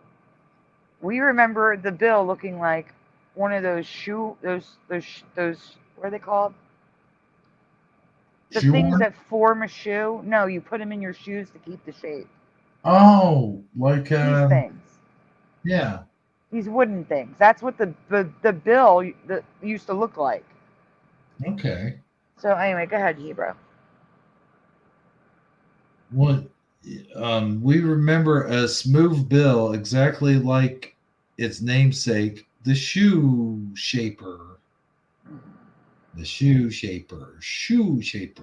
So look at that drawing though. That nice smooth line.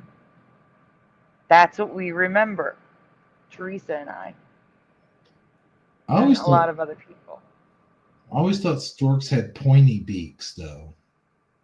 Yeah, but this is a shoe bill. It's different. Okay. This bird is so different. This bird Like, is not from our reality. Well, go. kind of like that stork from Mr. Pickles. What's his name? What's that pickle brand? Classic. Yes. That's how I remember storks.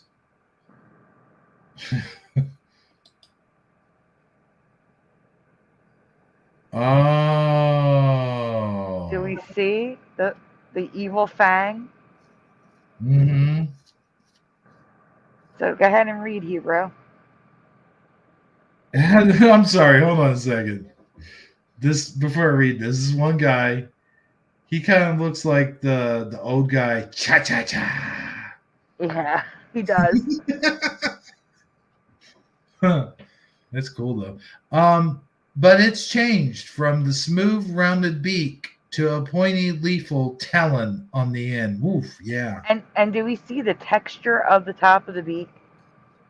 Like what is going on there? Yeah, it looks like burnt wood. Yeah, like something happened to his beak. Yeah. I will eat you.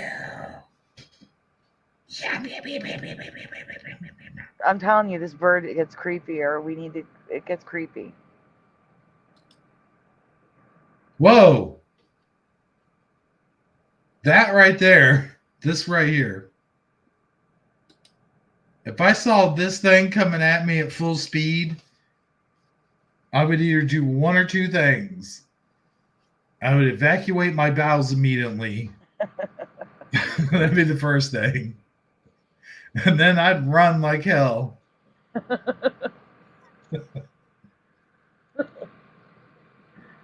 No. Oh my gosh. No, So that is current reality. And then there should be residue on the next slide. This one down here doesn't look too bad. It's still got the hook. It does. You're right. No, this is a cartoon version. These are the storks we remember. Hmm. But I have a big red arrow pointing to the weird shoe from Teresa. If you see big arrows like that, that's Teresa. Teresa points with the arrows. I swear the top middle one looks like a Pokemon. Mm-hmm. Oh, there's something to be said about that too. Mm-hmm. There's a lot of creatures and animals I've noticed here lately that look just like Pokemon. Mm-hmm. And can we look at the top left image of the girl? That is about how big those storks are compared to a human. They're gigantic. Hmm.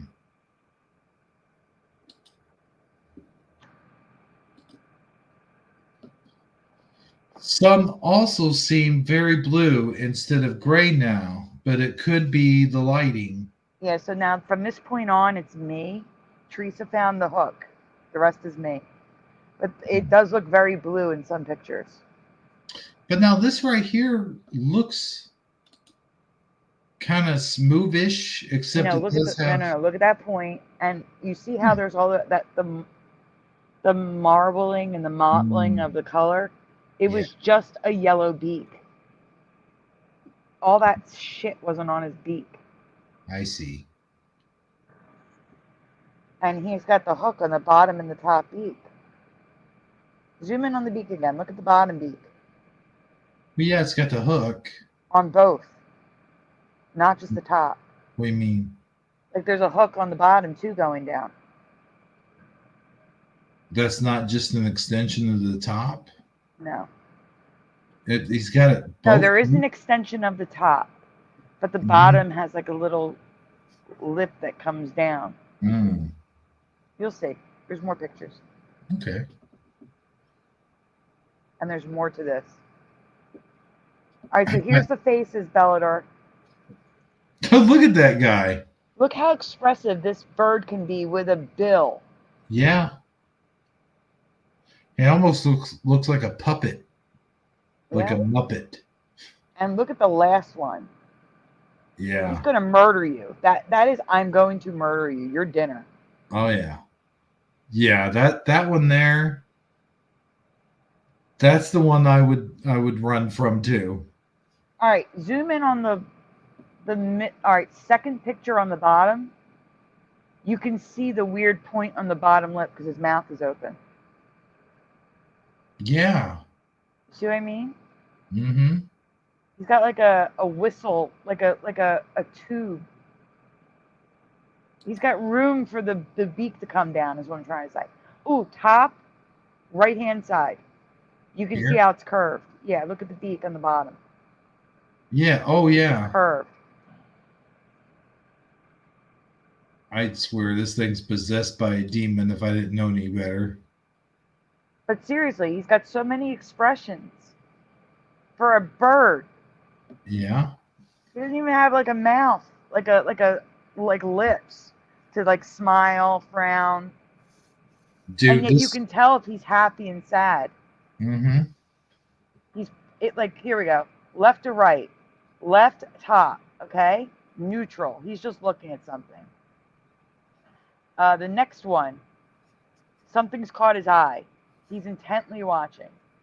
Third one, curious. He's, what's that? Fourth one, happy. Fifth one. Mm-hmm. Oh, that's like a sly look. Like, he finds something humorous, but yeah. He's that looks like cautious. Mr. Burns. Mr. Burns, you know, when he'd rub his hands together. Mm-hmm. Excellent. Yes. Excellent. The next one is sort of like surprise. The next one is him just being like trying to be cute.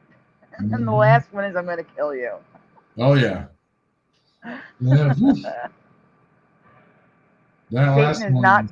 Satan is definitely not stronger than God. God created Satan. Well, yeah. Who said that? Gency.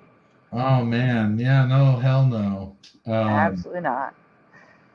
Satan, God's allowing Satan to do all this shit because it's all part of his plan. I guarantee it.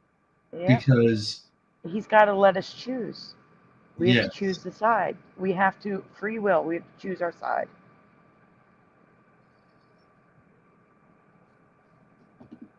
I mean, I think it's an easy choice for me. I'll choose God every day. Oh, yeah. Yeah, if God wanted to, he could totally obliterate Satan. But I think also there's that whole balance thing. Like, you have to have, this isn't going to make sense when I say it, but you got to have evil in the world to prove that there's good. Mm-hmm. Sort of thing. You know what I mean? Like, yes. Okay. I will not. I do understand. And speaking of balance, I don't remember these birds being able to stand like this. It is so creepy. Yeah. Especially the one on the left, where he's just standing like a human.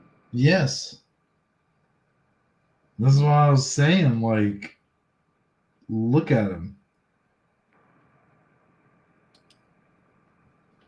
What the heck? Oh, it's funny. He picked up a duck because it was in his way. And the duck's like scared to death. Look at the face of the duck. Oh, Look at the duck. So even the duck is expressive, and he's laughing at the duck. Do you see him laughing? He let go of the duck. He's looking at him laughing. Like, haha. Like, what? Look at the expressions. I can't. The poor duck. He's scared as shitless. He's like, what the fuck just happened? I'm sorry, but that is funny. He picked it up and threw a duck. The duck thought it was going to die. I bet his life flashed before his eyes. The face of the duck gets me every time. Just zoom in on the duck, please. Let's just zoom in on the duck's face on the bottom right. Bottom right. Nope, the bottom right. Oh, yeah. Shit. He's like, oh shit. Yeah. And look at the stork. Look at it. He's staring at the duck, laughing. Mm-hmm. You know what these animals remind me of? The Flintstones. Like, for real. Like, I expect them at any moment to come out and just complain about their job. That's what I'm saying. Like, that's what we're talking about. These are like living fossils. This stork is a living fossil. It was not in our past, but when we were aware of it, I think Fizzy covered it. We remember the bill being smooth. So this is like a secondary Mandela effect. You understand? So Fizzy covered it as a mandanimal, and then Teresa noticed the spikes, and then I noticed the expressions, and that sometimes they look blue. I'm telling you, man, this world is not our world. Not the one we grew up in. Nope. I agree. I mean, last night I covered, we have new forms of water and oxygen. New forms? Yeah, it's short if you want to show it, but we have new type of water and a new type of oxygen. Hold on 1 second. I want to show it. I'll show it. It's short. Yeah, I'll get it. Hold on. I mean, everyone in the chat probably saw it last night, but it'll be, for the people that watch your show after, right, who haven't seen it, it's probably good to show. I'm sending you the link in 2 seconds. The New World Order. There you go. That all started with Bush, I think, honestly. No, the new water. Do Not what? World Order. Oh, New World yeah. That's what. Jency is freaking out over the water and the oxygen. Well, let me go ahead. Did you say you sent it? I did. All right. Whoa, no. Hold on. All right. Get it up there. Okay.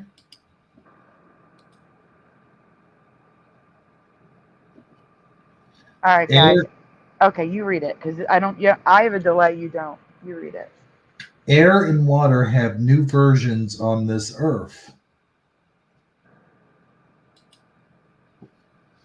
Heavy water is water that is vicious. It's sold for medical reasons, like when a person has trouble swallowing liquids.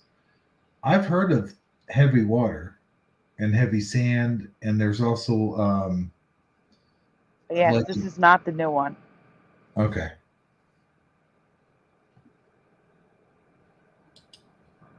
There are some elements that, but now we have super heavy water. Oh, super heavy water that occurs in nature. It can float boulders in a lake. Have you ever heard of this or seen water be able to do this? So this water froze with boulders and stones floating in it. It's a lake. It's not a river. So it's not like it's, flowing, a flowing river where the water flow was strong enough to lift them up. This is just a lake, And the other pictures are going to show better pictures of, like, that's a big boulder on the right. It's a huge boulder. You see it? The whole bottom of the frame is stone, frozen in the ice. Well, I see this over here, upper left. You're going to see better ones on the next slide. Wow. That reminds me of a video game. Like in Legend of Zelda, where he's got the fire arrow and he has to melt the ice because there's objects like that trapped inside of it. Yeah, that's unworldly, man. I mean, it looks So cool. really quick, on the left, go to the left one and zoom out a little bit. Bottom left. Bottom left. Okay, so you can see a stone below the white stone, like a brown stone below the white stone, and then a black stone above the white stone. So there's 3 layers of rock floating in the lake. Man.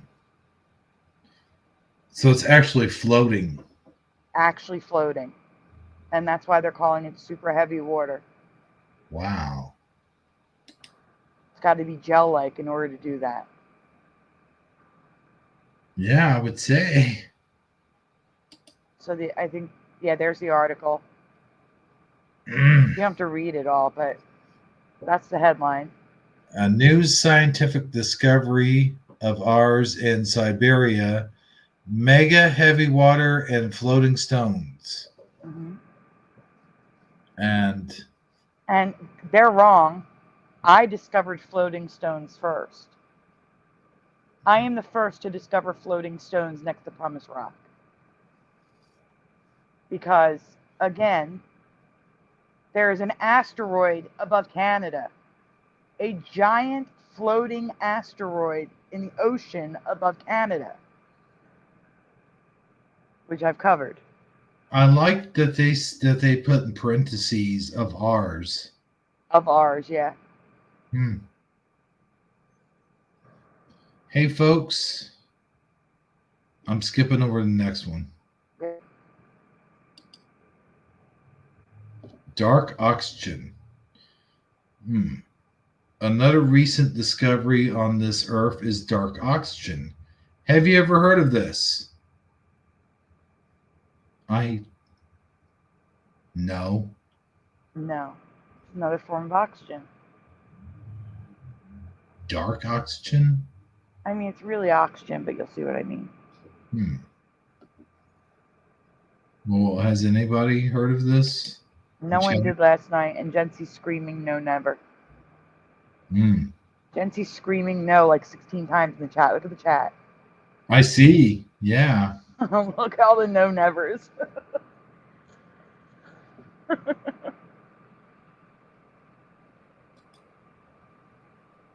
Well, let's read about this here phenomenon.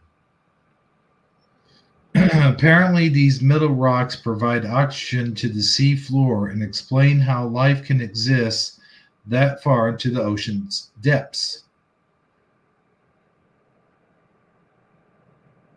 So, Hero, what do you know of that makes oxygen? I mean, trees and plants. Right, trees and plants. Well, add rocks to the list now. Ain't no way. Yeah, that's what this is. So they're actually, so then if they're making oxygen, how come we can't breathe underwater? Like in the sea or wherever this is. Is there air bubbles? Yeah, there's air bubbles come from the rocks. So anyway, go on. You'll see. Okay. All right. Ooh. They are essentially a battery. When they rust, they produce an electric charge that separates the oxygen molecule, and releases it, adding oxygen to the ocean floor for sea life. They don't need oxygen. No, they do. They take mean, oxygen from the they don't. water. I get it, but they don't like breathe with lungs. They don't have lungs. They have gills that filter out the oxygen from the water. Wait a second. That's how they breathe. I thought their gills. They don't breathe water. Well, I know what you're saying, but I thought their gills. I'm confused. So the gills take in the water Mm-hmm. and separate out the oxygen for their bloodstream. Okay. I got you. I don't know that much about marine life. I guess that explains why my goldfish kept dying back in the 90s. Why? I'm kidding. Oh, okay. But I didn't. It's why you have to have an air filter for a lot of aquariums. Oh, yeah. With the little bubbles. Yeah. Yeah. Now we could just throw these rocks in. Right? Wait a second. Uh-huh. I'm having like deja vu. I feel like we've talked about this before. I've talked about a lot of weird things, like evapotranspiration or something like that. It's a long word. And But that's where it's not evaporation. It's like a cross between evaporation and perspiration where the plant would do, I don't know. It's a weird process that never existed in my past. Yeah, I think I remember that. Yeah, that might be what you're confusing this with. This is brand new. Okay. So the rocks themselves give off oxygen. My question is, do they take in nitrogen? I don't know. Like, not nitrogen. Is it nitrogen? Carbon dioxide? Carbon monoxide. Dioxide. Dioxide. Monoxide's a poisonous gas. Or you mean hydrogen, though? See, because water is H2O. Yeah. That's what I'm saying. So it takes the hydrogen molecules around it in the water, okay? Mm-hmm. It takes the water around it, okay? And the rust causes an electric spark, which separates the hydrogen and oxygen molecules in the surrounding water. And makes that water rich with oxygen.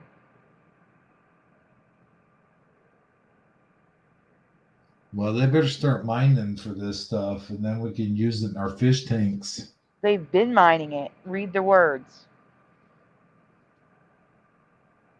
Oh, I didn't write it. No. Was it on? Oh, it's the next slide. That's why. Sorry. Is it on the next slide? Let's go to the next slide. Let's check it out. What do you think of this? Do you think this is real or just another tactic by climate change activists? Because this would have an impact on deep sea mining. Oh, if true, let me know your thoughts in the comments below. They could say, "Oh, you're going to mess up the sea floor ecology. They need the rocks for the oxygen. You can't do deep sea mining anymore." I could see it. I see it coming. I could definitely see that. I definitely see that one. Well, hey, folks, I got something to say. Even though it's been what, 4 days now since your birthday? Yes, 4 days as of midnight. Okay. So, like, technically speaking, now that we do birthdays the whole month. So I would say the week, but not the whole month. well, isn't that what somebody No, does? it was week. It was the week. A week? Okay. Oh, maybe it was the month. I don't remember. I remember it being a month because I remember people saying, "Yeah, you could do you can celebrate your birthday for the whole month." I'm like, no thanks. I'm good with just the one day. Yeah. Well, it's a week because we don't have the shows the same days. Right. Like, if there's a practical reason for the week, you know? Hmm. Yeah, just like I missed your big bash. I wish I was there, but I took a powder about 10 o'clock, 10. When did it start? 10, 11? Uh-huh. I was already out. Yeah, I figured that. So I'd still like to just say, I'm sorry for what happened to you earlier. That sucks. It's better now. I mean, it's not 100% better, but it's not hurting anymore. It just hurts when I press the area. But thank you. It's so weird. Our bodies are just always constantly trying to kill us. I know, seriously. Yeah. A Charlie horse in the face is like one of the worst things I've ever experienced in my life. That's what it feels like. A Dude, Charlie horse in your face. I can't even stand when I get them in my feet. I couldn't imagine being up there in your face. Oh my God, that's what it feels like. And that might be why it's tender now. You know how, like, after a Charlie horse, Mm-hmm. your foot or your calf is tender? Oh, yeah. That's probably what's happening with my face right now. Yeah. Could be. Could be. But no, it's actually because it's clogged, because the right side of my face is soft and the left side is hard. So yeah, it's still clogged. I have to get some like sour candy and try to push it out. It's like passing a kidney stone, but I never heard of that. it's a saliva gland stone. Ouch. Yeah, I've had like 2 my whole life. They're not fun. Yeah, and you don't want to mess with things that are in your mouth too, because that could get the mouth is so sensitive. Like it could get infected quick. Yeah, I'm prone to these because of my condition, because I'm always dehydrated. So I'm actually prone to these. And even though I'm prone to them, I've only had this happen to me like 3 times now total. So most people will never get this. Yeah, it seems like it'd be rare. Yeah, it is kind of rare. Although it's also common in people who have piercings, like tongue piercings and stuff like that, but I don't know why. Well, I hope you get better. And Thank you. Happy birthday to everyone out there who has a birthday this month. I know there's a lot of birthdays in August for some reason. I guess that's just because people, Like Michael Fontaine had a birthday. His wife had a birthday. The hotter months is what it is. Like it gets warmer out. People. No, that's not what it is. You Sure. didn't hear what I said earlier, right? No, what did you say? I said the colder months, Thanksgiving through Christmas. Oh yeah. When we were conceived.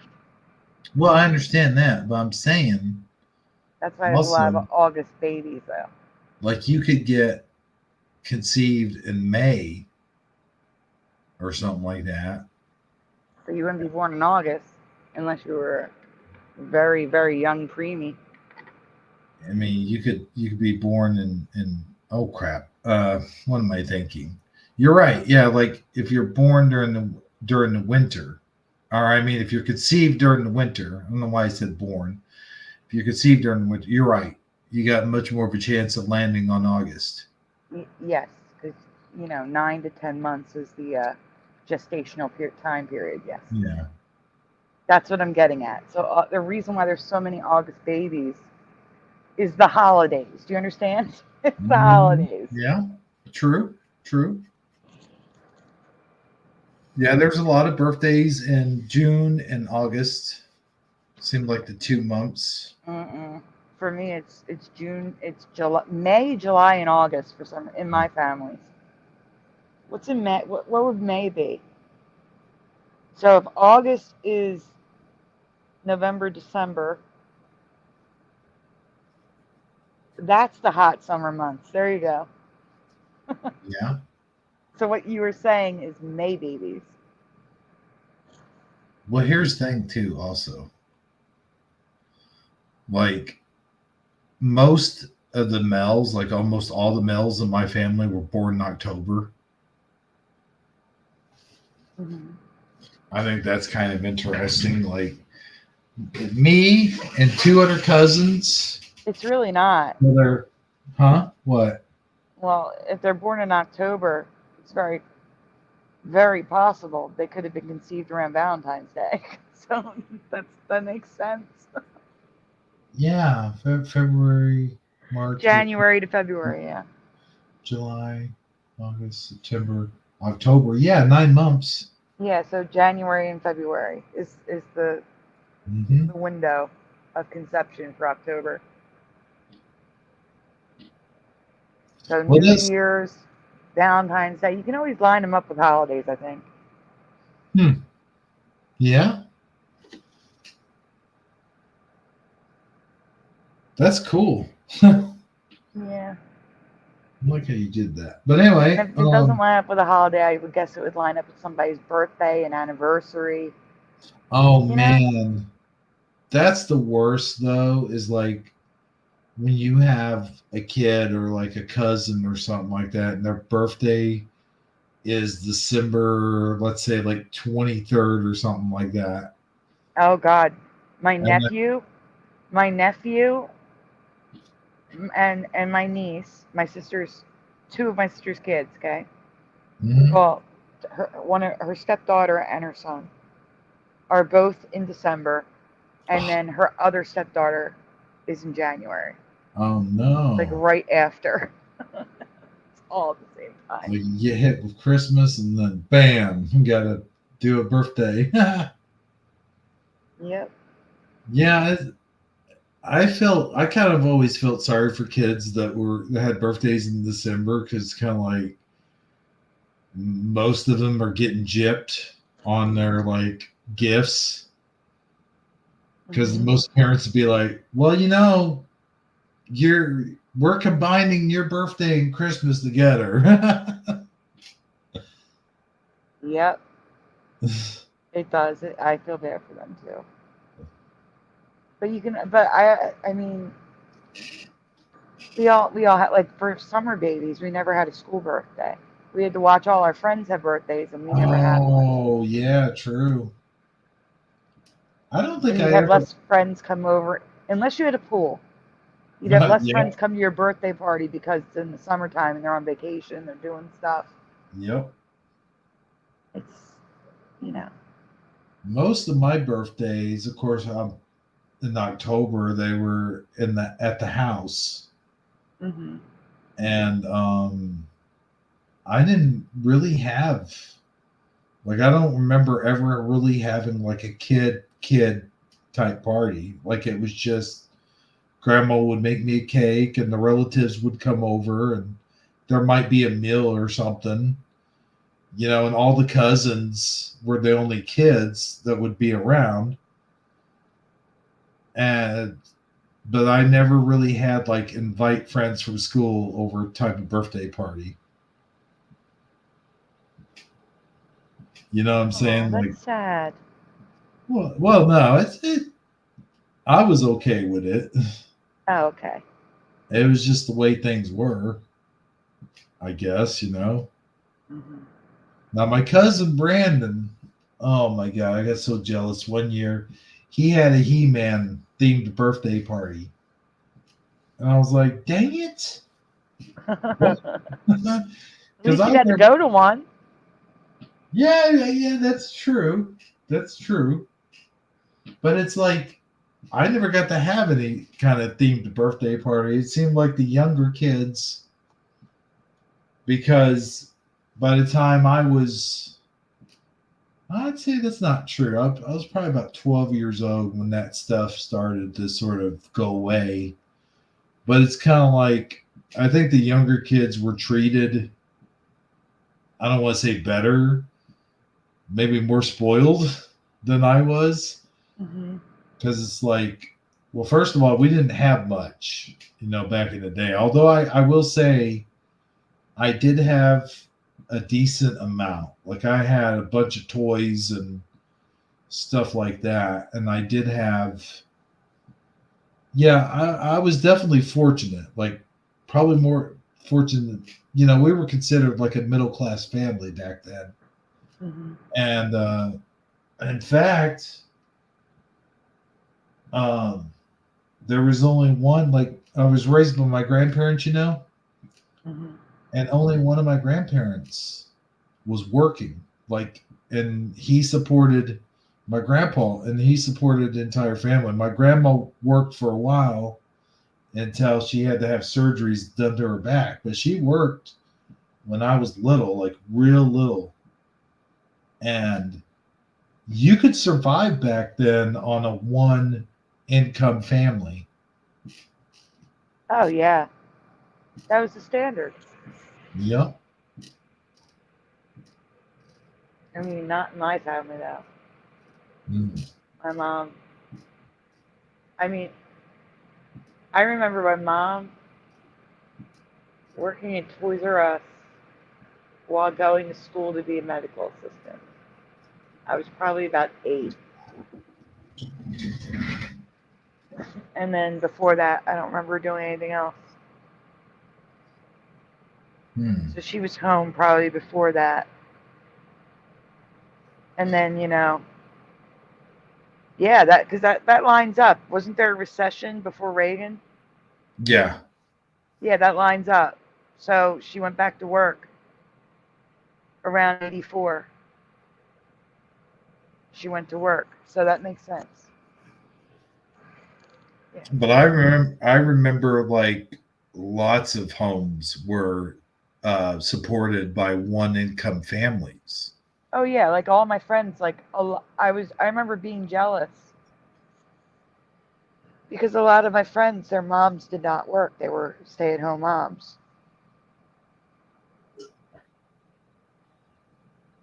Like I didn't understand because I was young. Right. Why my mom was not home like my friends' moms were. Now, before my grandma had those back surgeries, she was, but I was so little, I don't even really remember those times. Like, I just remember her being home all the time, taking care of the house, taking care of me, before my sisters came along and ruined all that. But anyway, no, I'm kidding. I'm kidding, but not kidding, because when I was a kid, it felt like that. Because when you're a kid, you grow up like pretty much a one, single child in the home, and then all of a sudden you get siblings. It's like, what did I do to deserve this? You know what I mean? Like when you deserve this.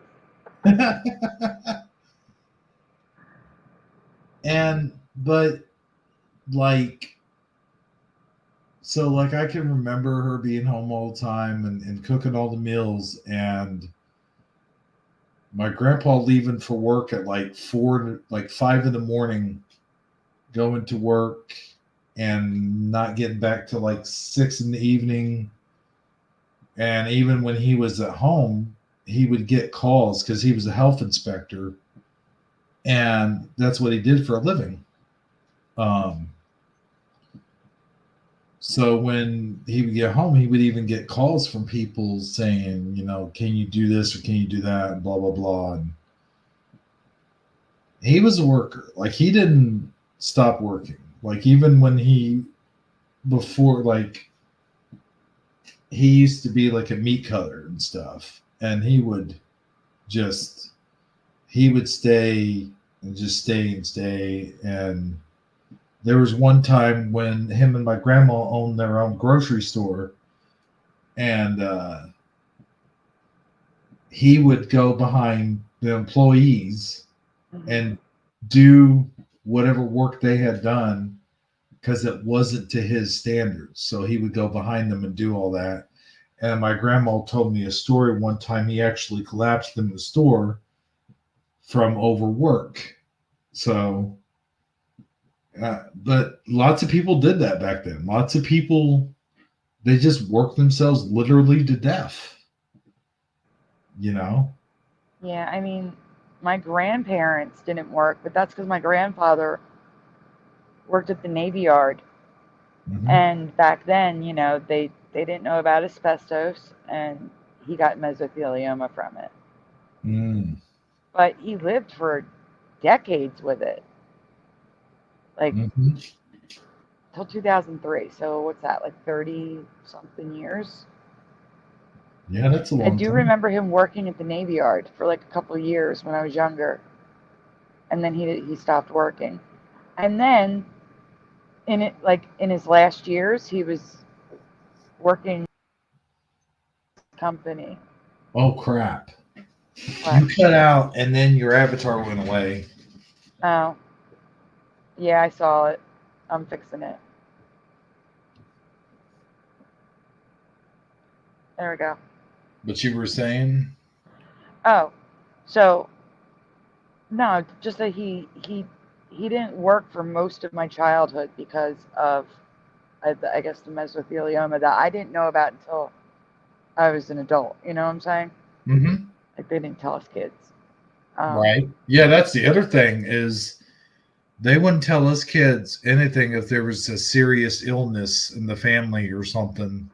It was pretty much kept on the down low until a certain time where they felt like you could fully understand, grasp the situation, which I never did at that time. You're a little kid, you have this, or at least I did. I had this unrealistic expectation of how life and death worked. Like, I thought that only old people died. Right. Yeah. So I didn't realize that, like, everyone, like, no matter what age, no matter, whatever, you could die at any age. Like, I didn't have that realization until later. Yep. Agreed. But no, he didn't seem sick. Like, I didn't know he was sick at all, Mm-hmm. But all I know is that he used to work at the Navy Yard. I remember him working at the Navy Yard, and then he didn't work anymore. He was always there. And then, like I said, when I was an adult, he was driving for my stepdad just to do something during the day. I see. Yeah. But yeah, no, like I said, like except for when I was very young. Both my parents worked.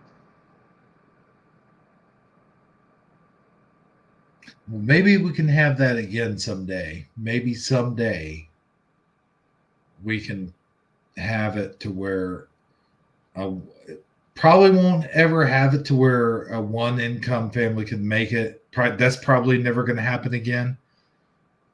But at the very least, a 2 income family should not go without. Like, they should be able to support a family.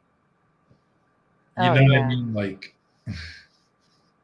nowadays it's like they barely get by, and I barely get by. Like, every month I'm like hanging on to that last $20 at the end of the month. You know what I mean? Like, a couple of years ago, I would have had money in the bank to spare and still been able to take my kid out and have some fun or go do something with my girlfriend or whatever, you know. Oh yeah, like everything's. There was a. If I could find it, I'll show it next week. A guy found a Walmart receipt from 2020, Mm-hmm. and it was a week's worth of groceries, and it came to like 100 and something. He went back to Walmart and bought everything that was on that receipt. Mm-hmm. How much do you think it costs now? I would say about 150. No, it was 100 and something in 2020. Oh my gosh. Okay. In 2020 is 100 and something. So like 300, I would say. Almost $500. Whoa. Almost 500. It was like 460, 470. I gotta find the TikTok. When I find it, I'll show it to you guys. Well, we'll do that next week though. That's what I mean. Yeah, And because and like I said, like they're telling you that inflation's at 20%. They're lying. They're absolutely well, lying. yeah. There's no way. Because if it was at 20%, you would be nowhere near $500. By the way, what the heck ever happened? Like the stock market plummeted, and then all of a sudden it seemed like it just went right back. Yeah, and that was planned. People were saying it was going to happen. Yeah. But that was weird that it just went right back. Like nothing, nobody noticed. Like we blinked an eye and it was back to normal. Like what was that all about? That usually never happens. Like it takes a good long while sometimes for it to go back up. You know what I mean? Like it doesn't just suddenly drop and then the next day it's okay again. Yeah, usually. But I digress. I'll close out the show now by saying to everyone, thanks for coming in. Thanks for hanging out with us on this birthday special of Manic Monday Mayhem. And let me say it's either going to be next week or, 2 weeks from now. I plan on going back to Sundays. So so not October. We're switching sooner. Yeah, like September. Okay. But I will make a video announcement before we actually go back. Because that way it'll give them enough time. That's a good idea. Unlike what we did I'm not including you in this. What I did was just a sudden switch, like out of nowhere. And I know it was out of left field, and that kind of shocked, a few people. They were like, why are you doing Mondays now? So, anyway, It's better with your schedule right now? Yeah, it's what works better with my schedule. Mm-hmm. Definitely. Like I said, I forget how long ago it was, but I was like, I got family and I like doing summer activities with family. And that usually occurs on Sunday because that's just the only day that everyone has, not everyone, but most people have a day off from work. And it's family time. You know what I mean? Yeah, I do. So that's why that decision was made. And I'm going to stick with that until, they're back at school now, but I'm going to stick with that until September just because it just seems like it's fall time. We can go on a little bit earlier and I don't know. We'll see what happens from there. But until then, I just want to wish everybody a good night. And we'll see you next time. And Sandy, thanks once again for gracing us with your presence. No, for real though. I mean, you don't have to be on here. I mean, you actually have a show to do later, if I'm not mistaken, or tomorrow. No, it was last night. Oh, okay. Never mind. Forget I said that, folks. Forget it. Just let me put one of those things up. There you go. You know, the mind eraser thing. Anyway, just don't forget to thumbs up. Just don't forget the thumbs up. I'll get the mind eraser to where, you know, you won't forget the show or anything like that, but everything else, you know. Yeah. I don't know. Anyway, Sandy, take it away. I hope you all have a great night. I will see you next week. Good night, everyone. That works for me. Good night. Wait, where is that thing? Oh, here it is. Well, that's the end of the show. I would like to thank everybody for kindly watching, stopping by. Please do give us a like if you like this live stream. And we'll see all of you next time. For Hebro77, this has been Jeff Zanzibar, Sandy Diva, and Amazon Line, along with me, and good of course, Hebro77, saying, we'll see all of you next Sunday. Shifty Sunday, that is. Good night, everyone. Do.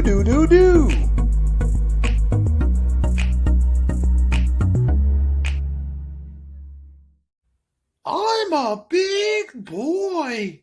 Tommy, no. What? Why? Oh. Well, look, he's okay. Tommy, what the...